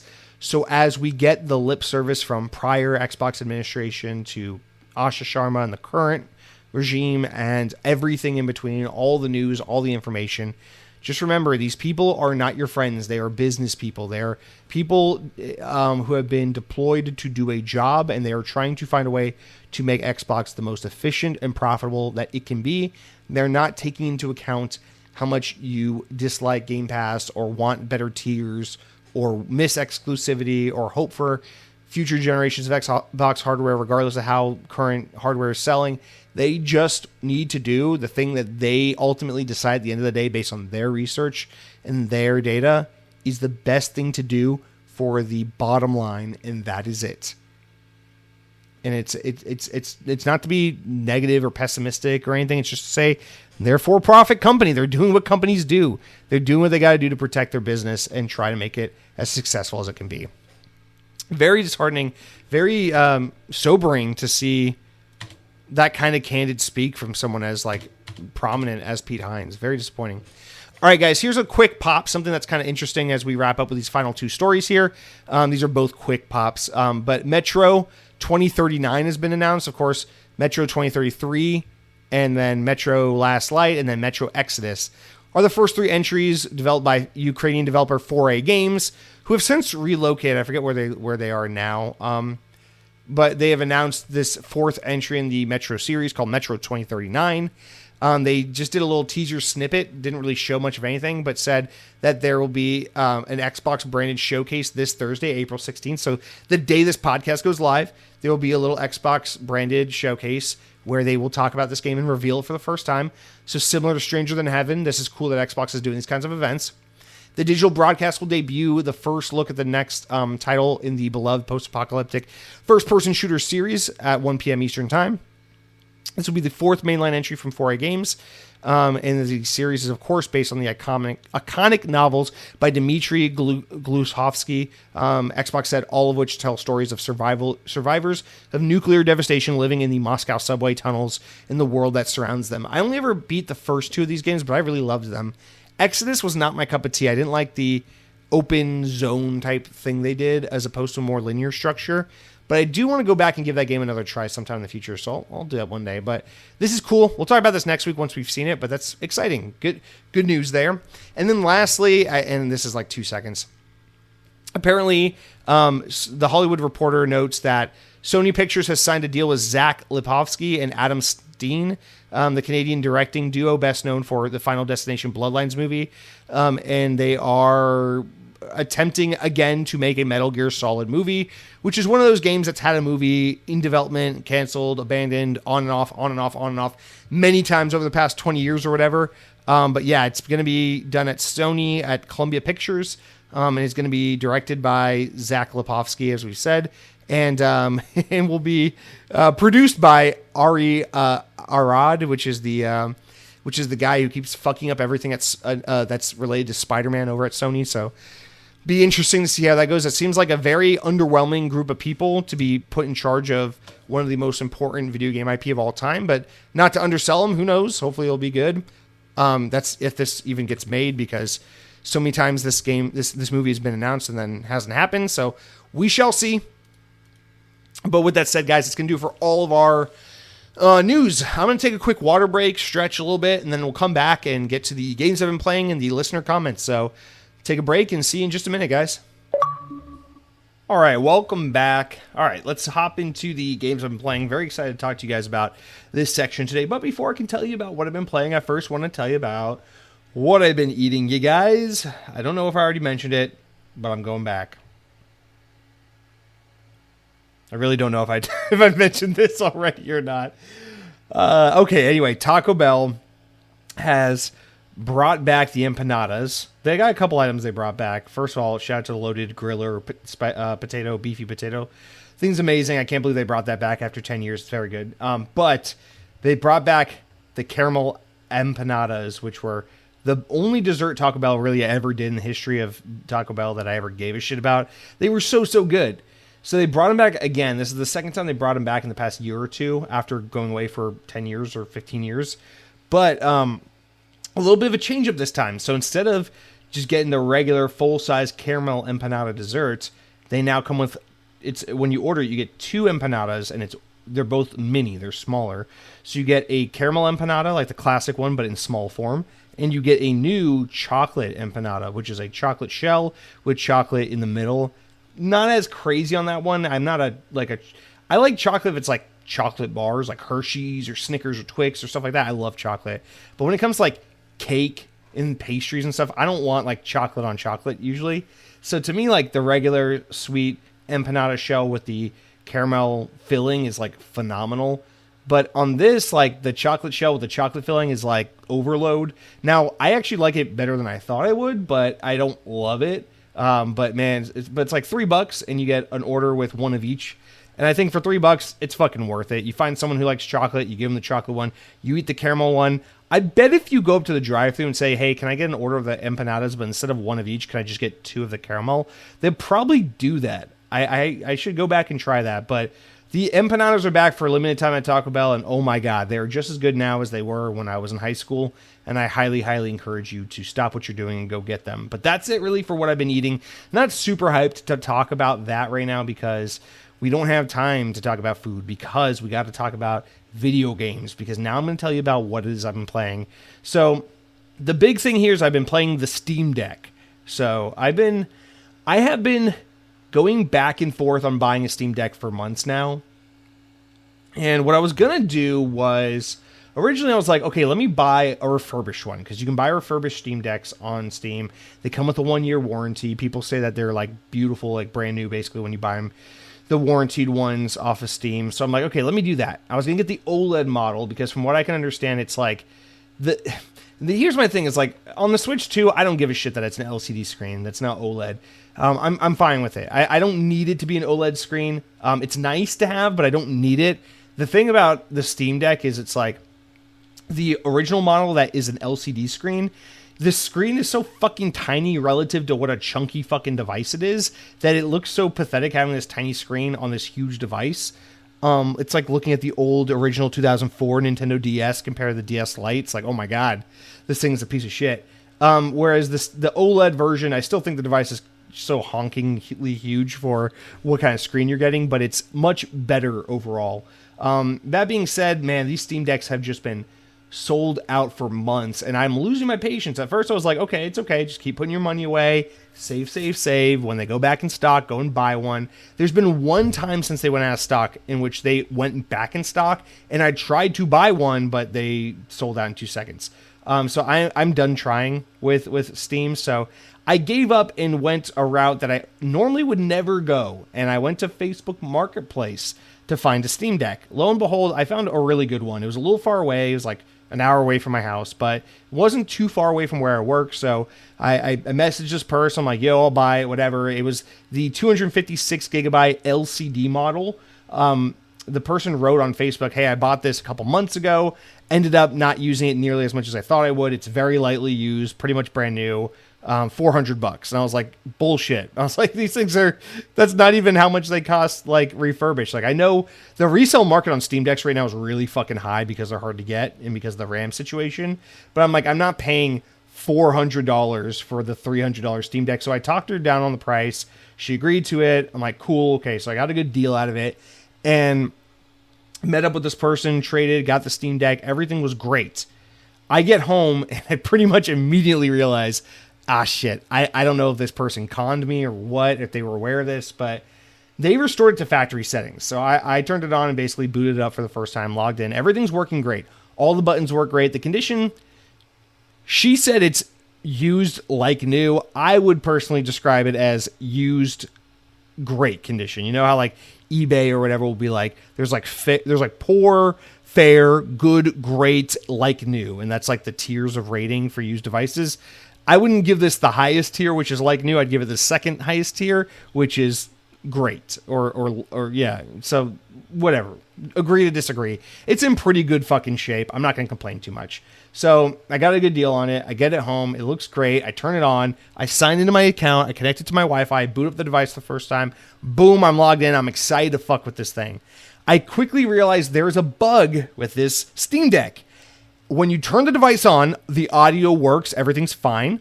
Then when you put the device into sleep mode and then wake it up again to use it, the audio is gone. It's gone on the OS. It's gone in every fucking game. It's just gone. There's no audio. And I have watched so many YouTube videos, read so many Reddit threads, fucked around with so many settings, tried so many tricks to fix this.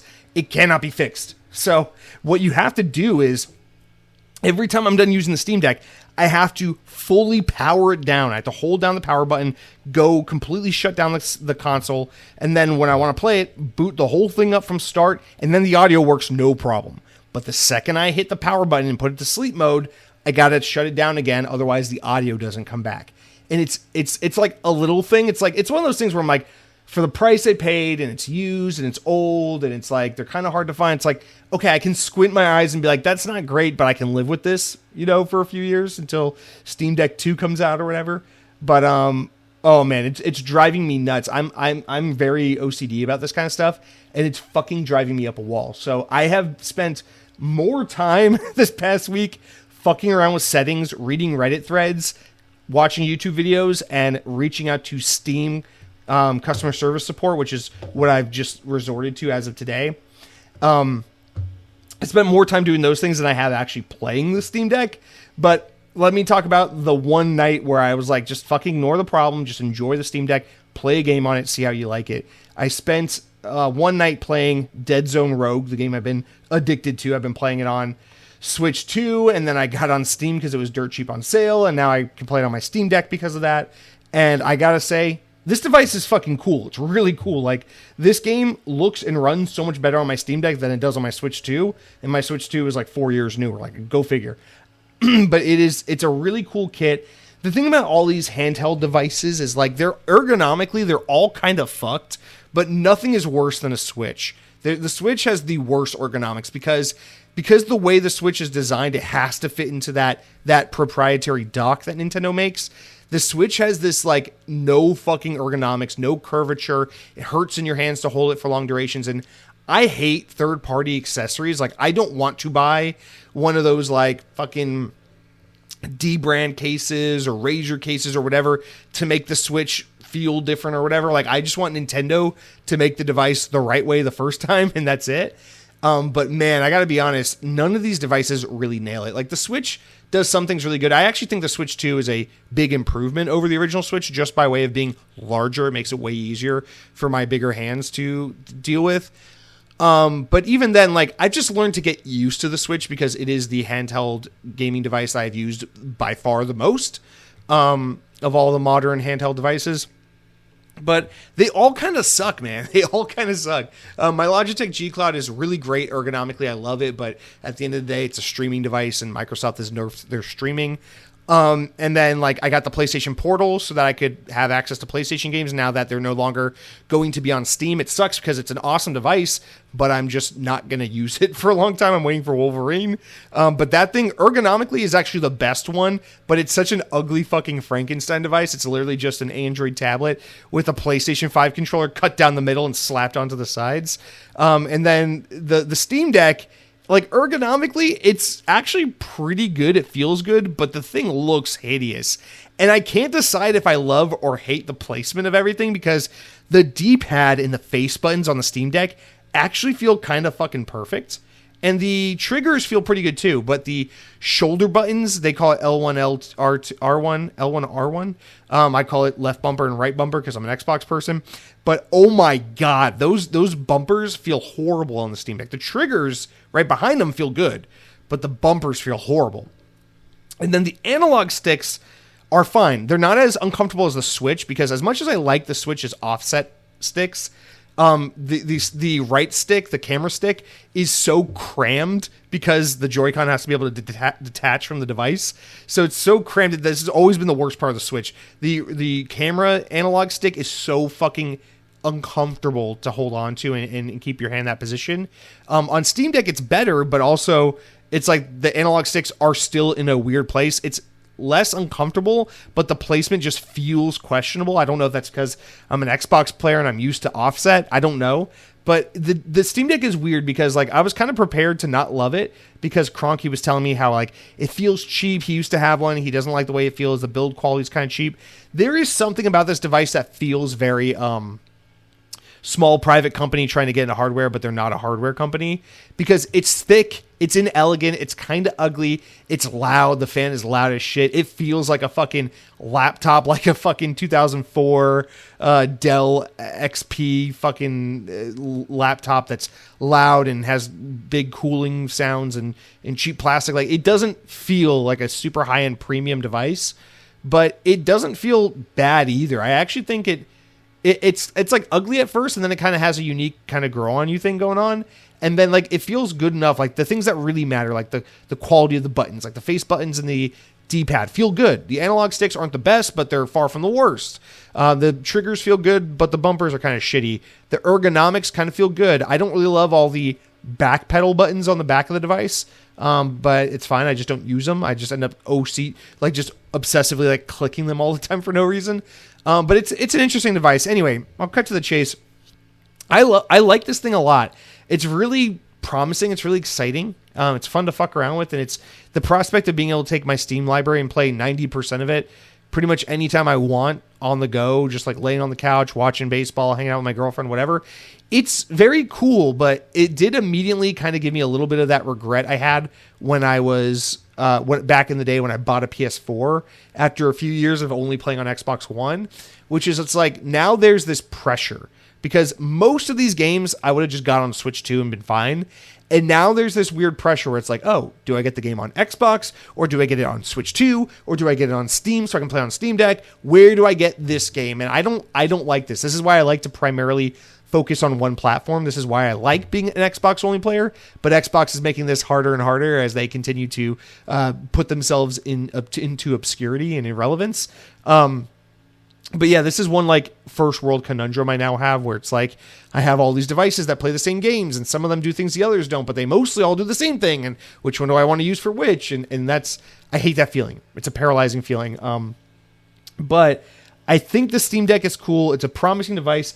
I want to get this audio thing fixed. I don't know what Steam can do for me. The user support seems to be very responsive and pretty communicative, which is nice. So we'll see where this goes, but I'm very, very, very much hoping that that I can get this resolved, that they can give me the magic answer to fix it, or worst case scenario, it's still under warranty and they can have me send it in and replace it or fix it.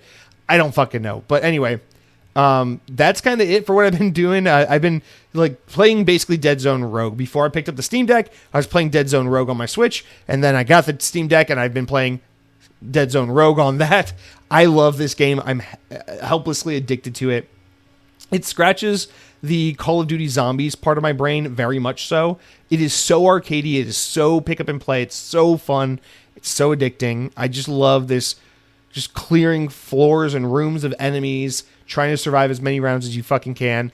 I'm on the last chapter of the game, and it's a little tough, not too tough, but it is so much fun. You can tell the game kind of wants you to play with some buddies by the later levels, but I'm getting through on my own, and it's God, I just fucking love this game. I cannot get enough of it. Cannot recommend it enough. 3 weeks in a row, still loving it. So that's it for what I've been playing. Hopefully next week I'll have some good news on where we are with the Steam Deck. Hopefully we can get this issue resolved, and then I can just kind of enjoy the device for what it is. But this weekend I'm going to be playing Pragmata and Replaced. I'll be playing Replaced on Steam, Pragmata on Switch 2, and the Xboxes will continue to sit in the corner as they weep for better days, and I will do the same. That is it for what I've been playing, you guys. Let's round out the podcast now with the best, final, and last segment, which is the comments, the shout-outs, youtube.com/XboxOnPodcast, where over 1,300 of you are now subscribed. Thank you all so much for your support, and thank you for checking out the show. Please feel free to leave a comment. You can say something mean. You can be a total asshole, or you can be like a sweet little freaky boy. You could be like, Jesse, you are so smell good, and I like to hold your hand sometimes. And I will read that comment, or any comment, because I'm desperate for your engagement.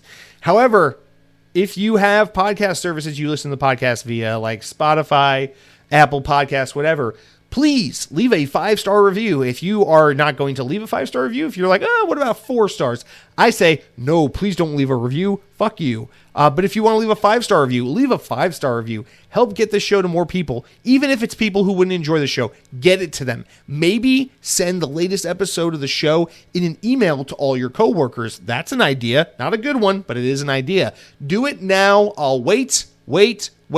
And now we go to the comments. The first entry this week comes from the Woker Dead Captain James, who says, man, I love State of Decay, but the amount of time they've spent makes me extremely nervous regarding, State of Decay 3.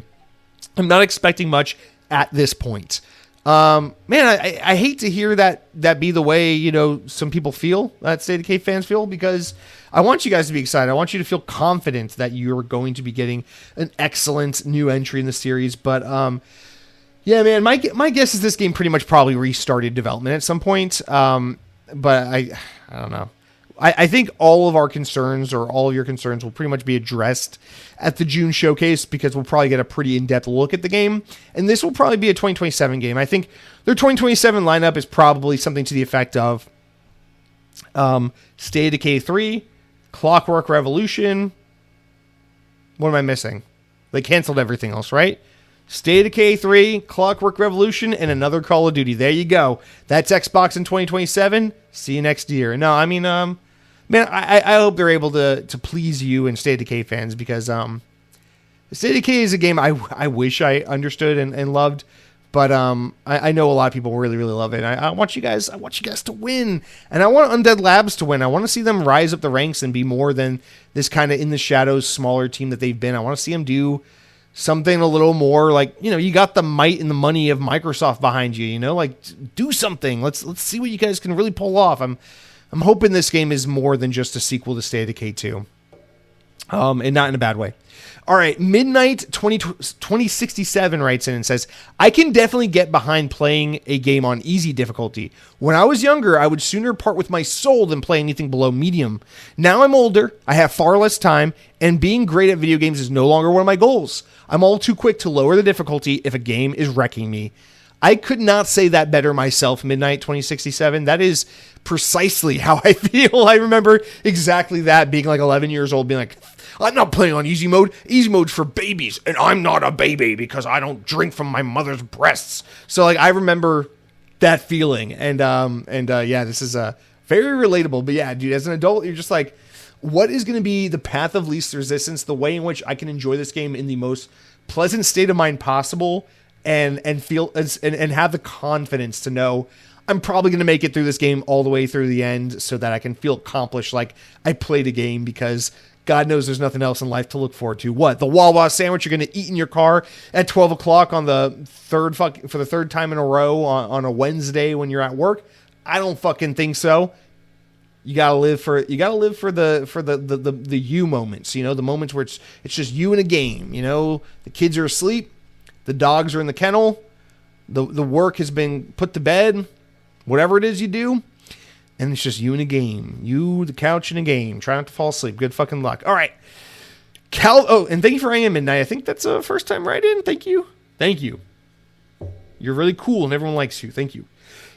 Calvin Trice writes in, another first time writer. It says, I stopped voting and standing for the flag. They be having bad choices. Listen, two things. One, I don't know what this is a reference to. I'm assuming you're talking to the U.S. government, in which case, yeah, man. I don't know. I don't tell people what to do.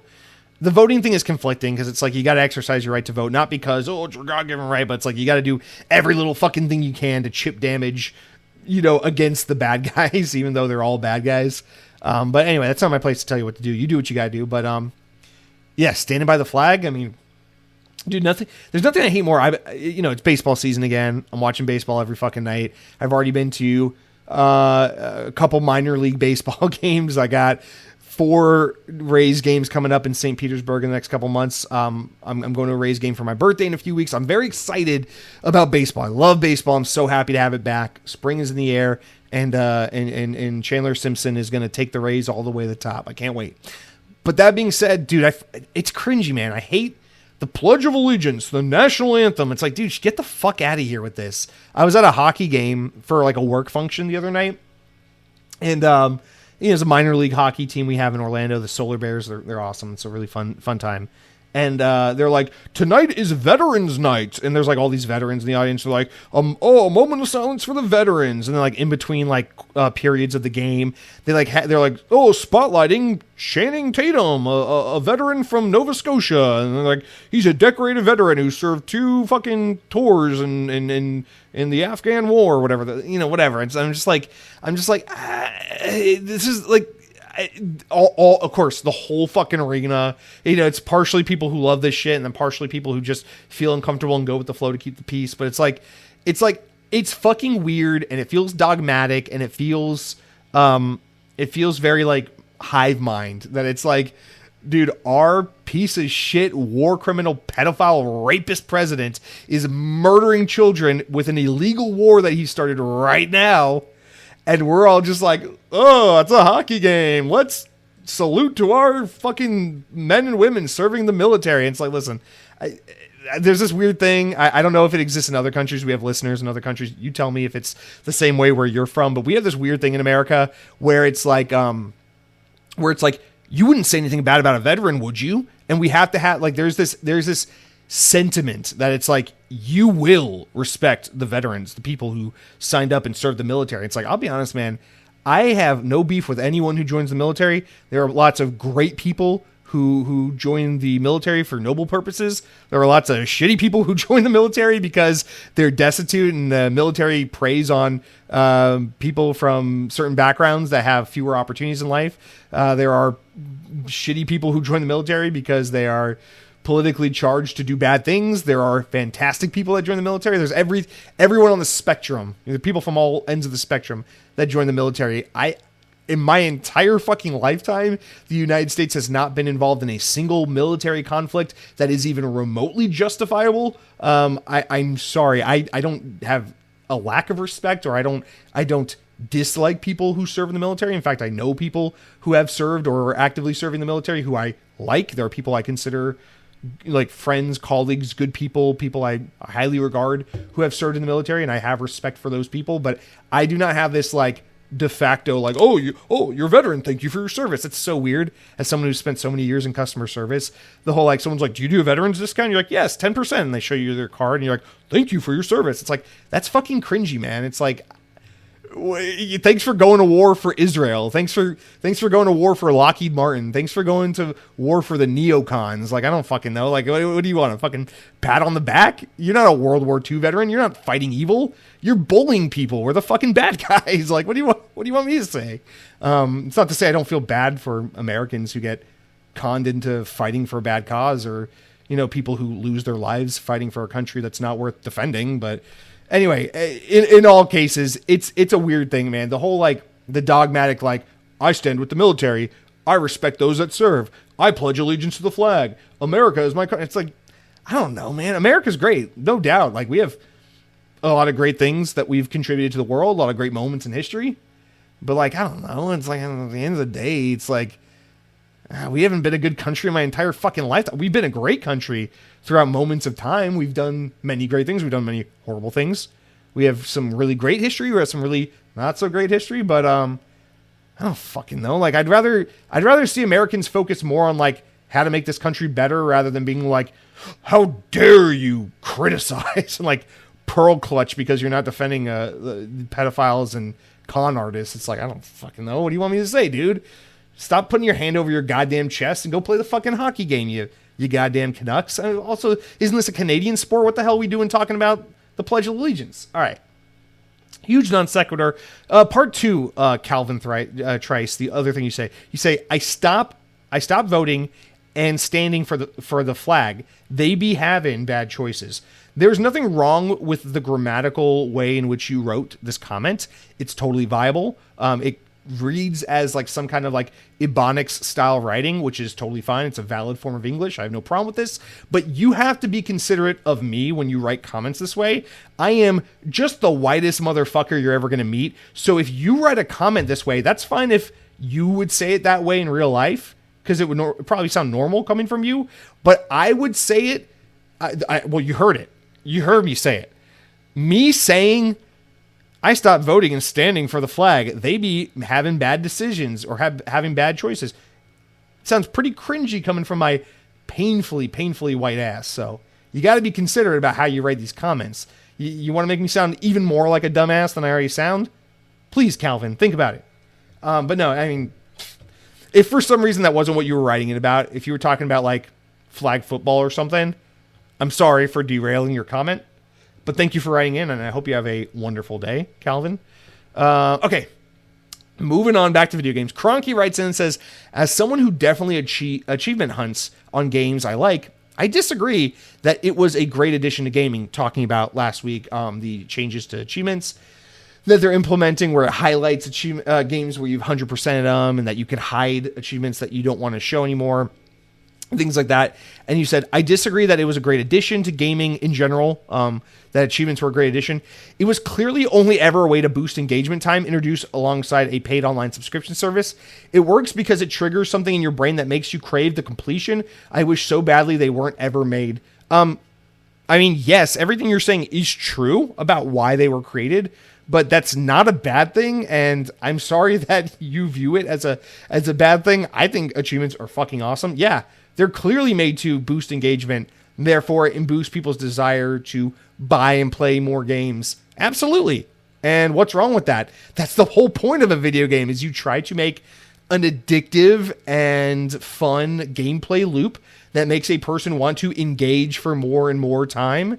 And before Xbox created achievements, other games already had like unlockables and collectibles to help engage you and make you like addictedly try to stick with the game and do all the things and see all the things.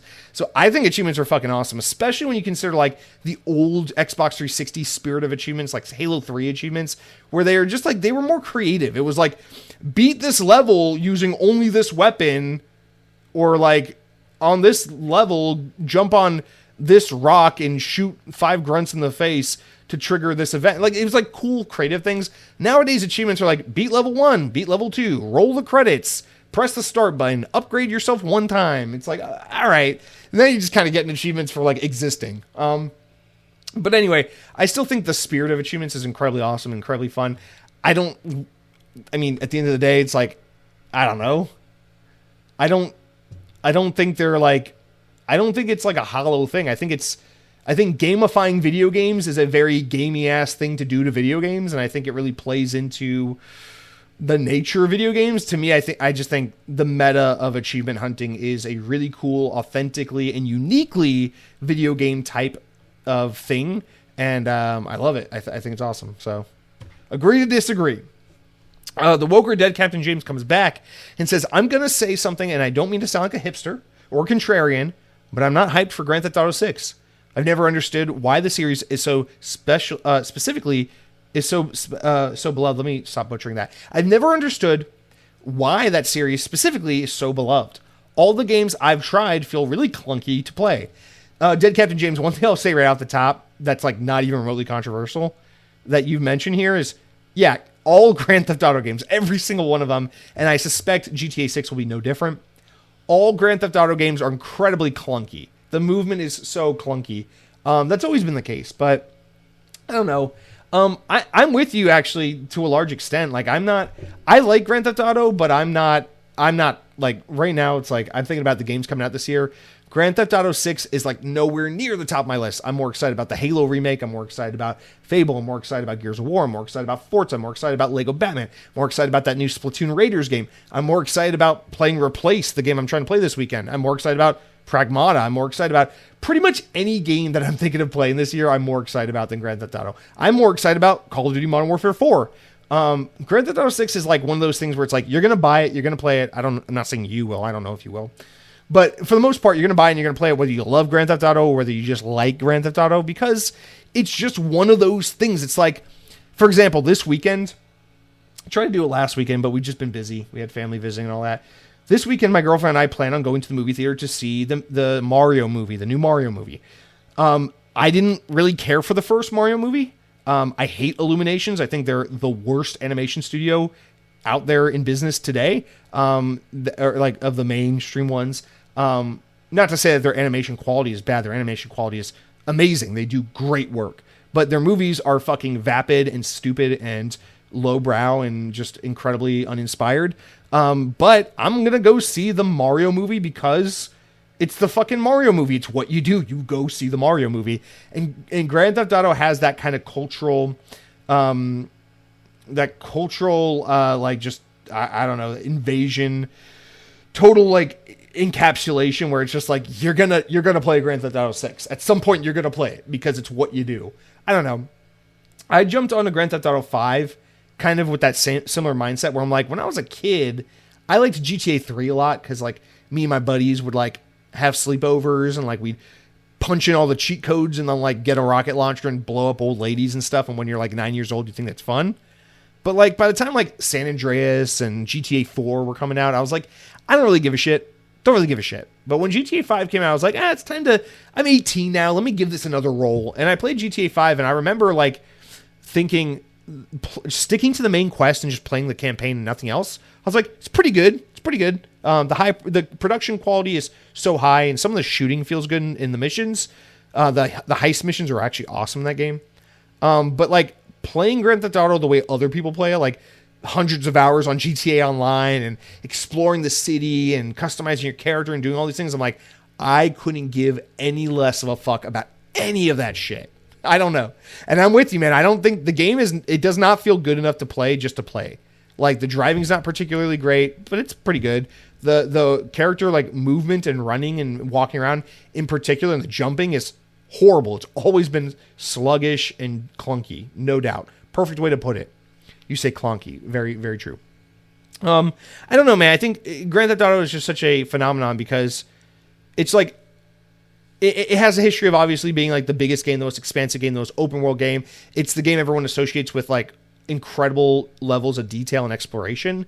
But I think, especially with GTA 6, it's like everyone, whether you're a hardcore gamer or casual, everyone knows that GTA 6 is going to raise the bar for how detailed an open world can be, how interactive it can be, how much they can cram into it, and how lifelike and immersive it can be. And I think that is inherently an intriguing thing to see just from the standpoint of wanting to see video games evolve and become even more advanced, even more next generation. So I think that has a lot to do with it.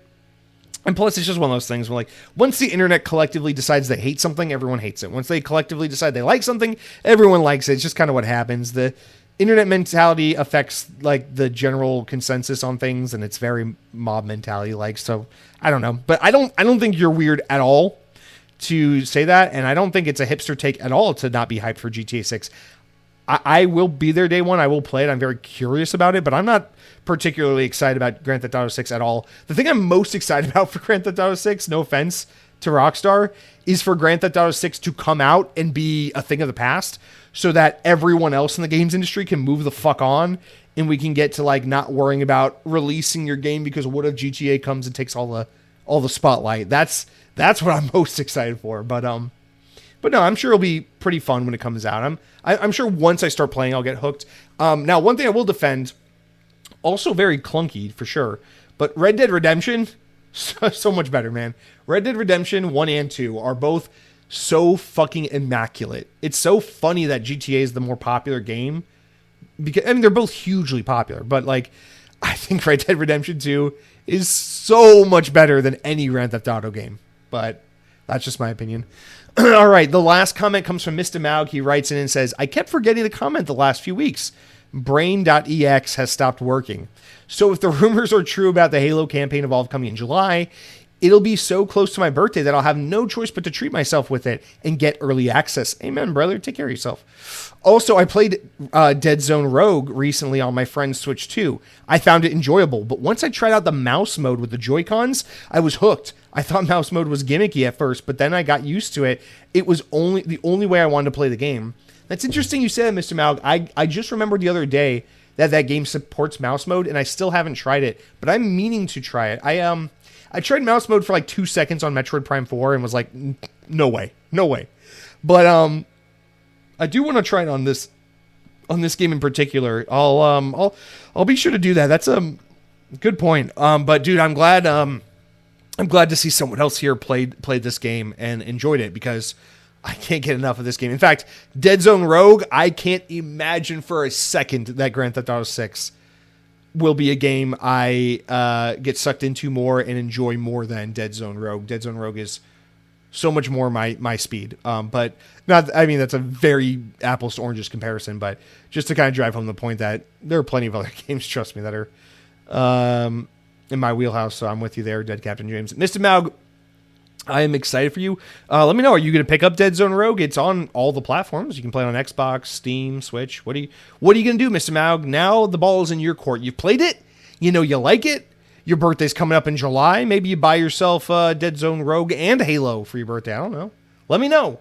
But guys, that's going to do it for all the comments this week. That's going to do it for the whole damn podcast. So thank you for listening. I'm going to get to editing this thing. But until next week, I appreciate you guys. As always, look forward to your write-ins and your feedback. Hope you have a wonderful week and take care. Be safe. Enjoy some good food. Stay safe. Treat people with respect because God knows there aren't a whole lot of role models out there except for the protagonists of Grand Theft Auto 6. They seem like pretty wholesome people. But until next week, please stay away from, I don't know, stay away from fucking toxic ooze. And if you pick your nose, wash your hands afterwards because ain't no one want to shake your hands after that. And yeah, power your dreams. Ooh, maybe now that I have the Steam Deck, I'll say power your Steam. Feels wrong. Power your dreams.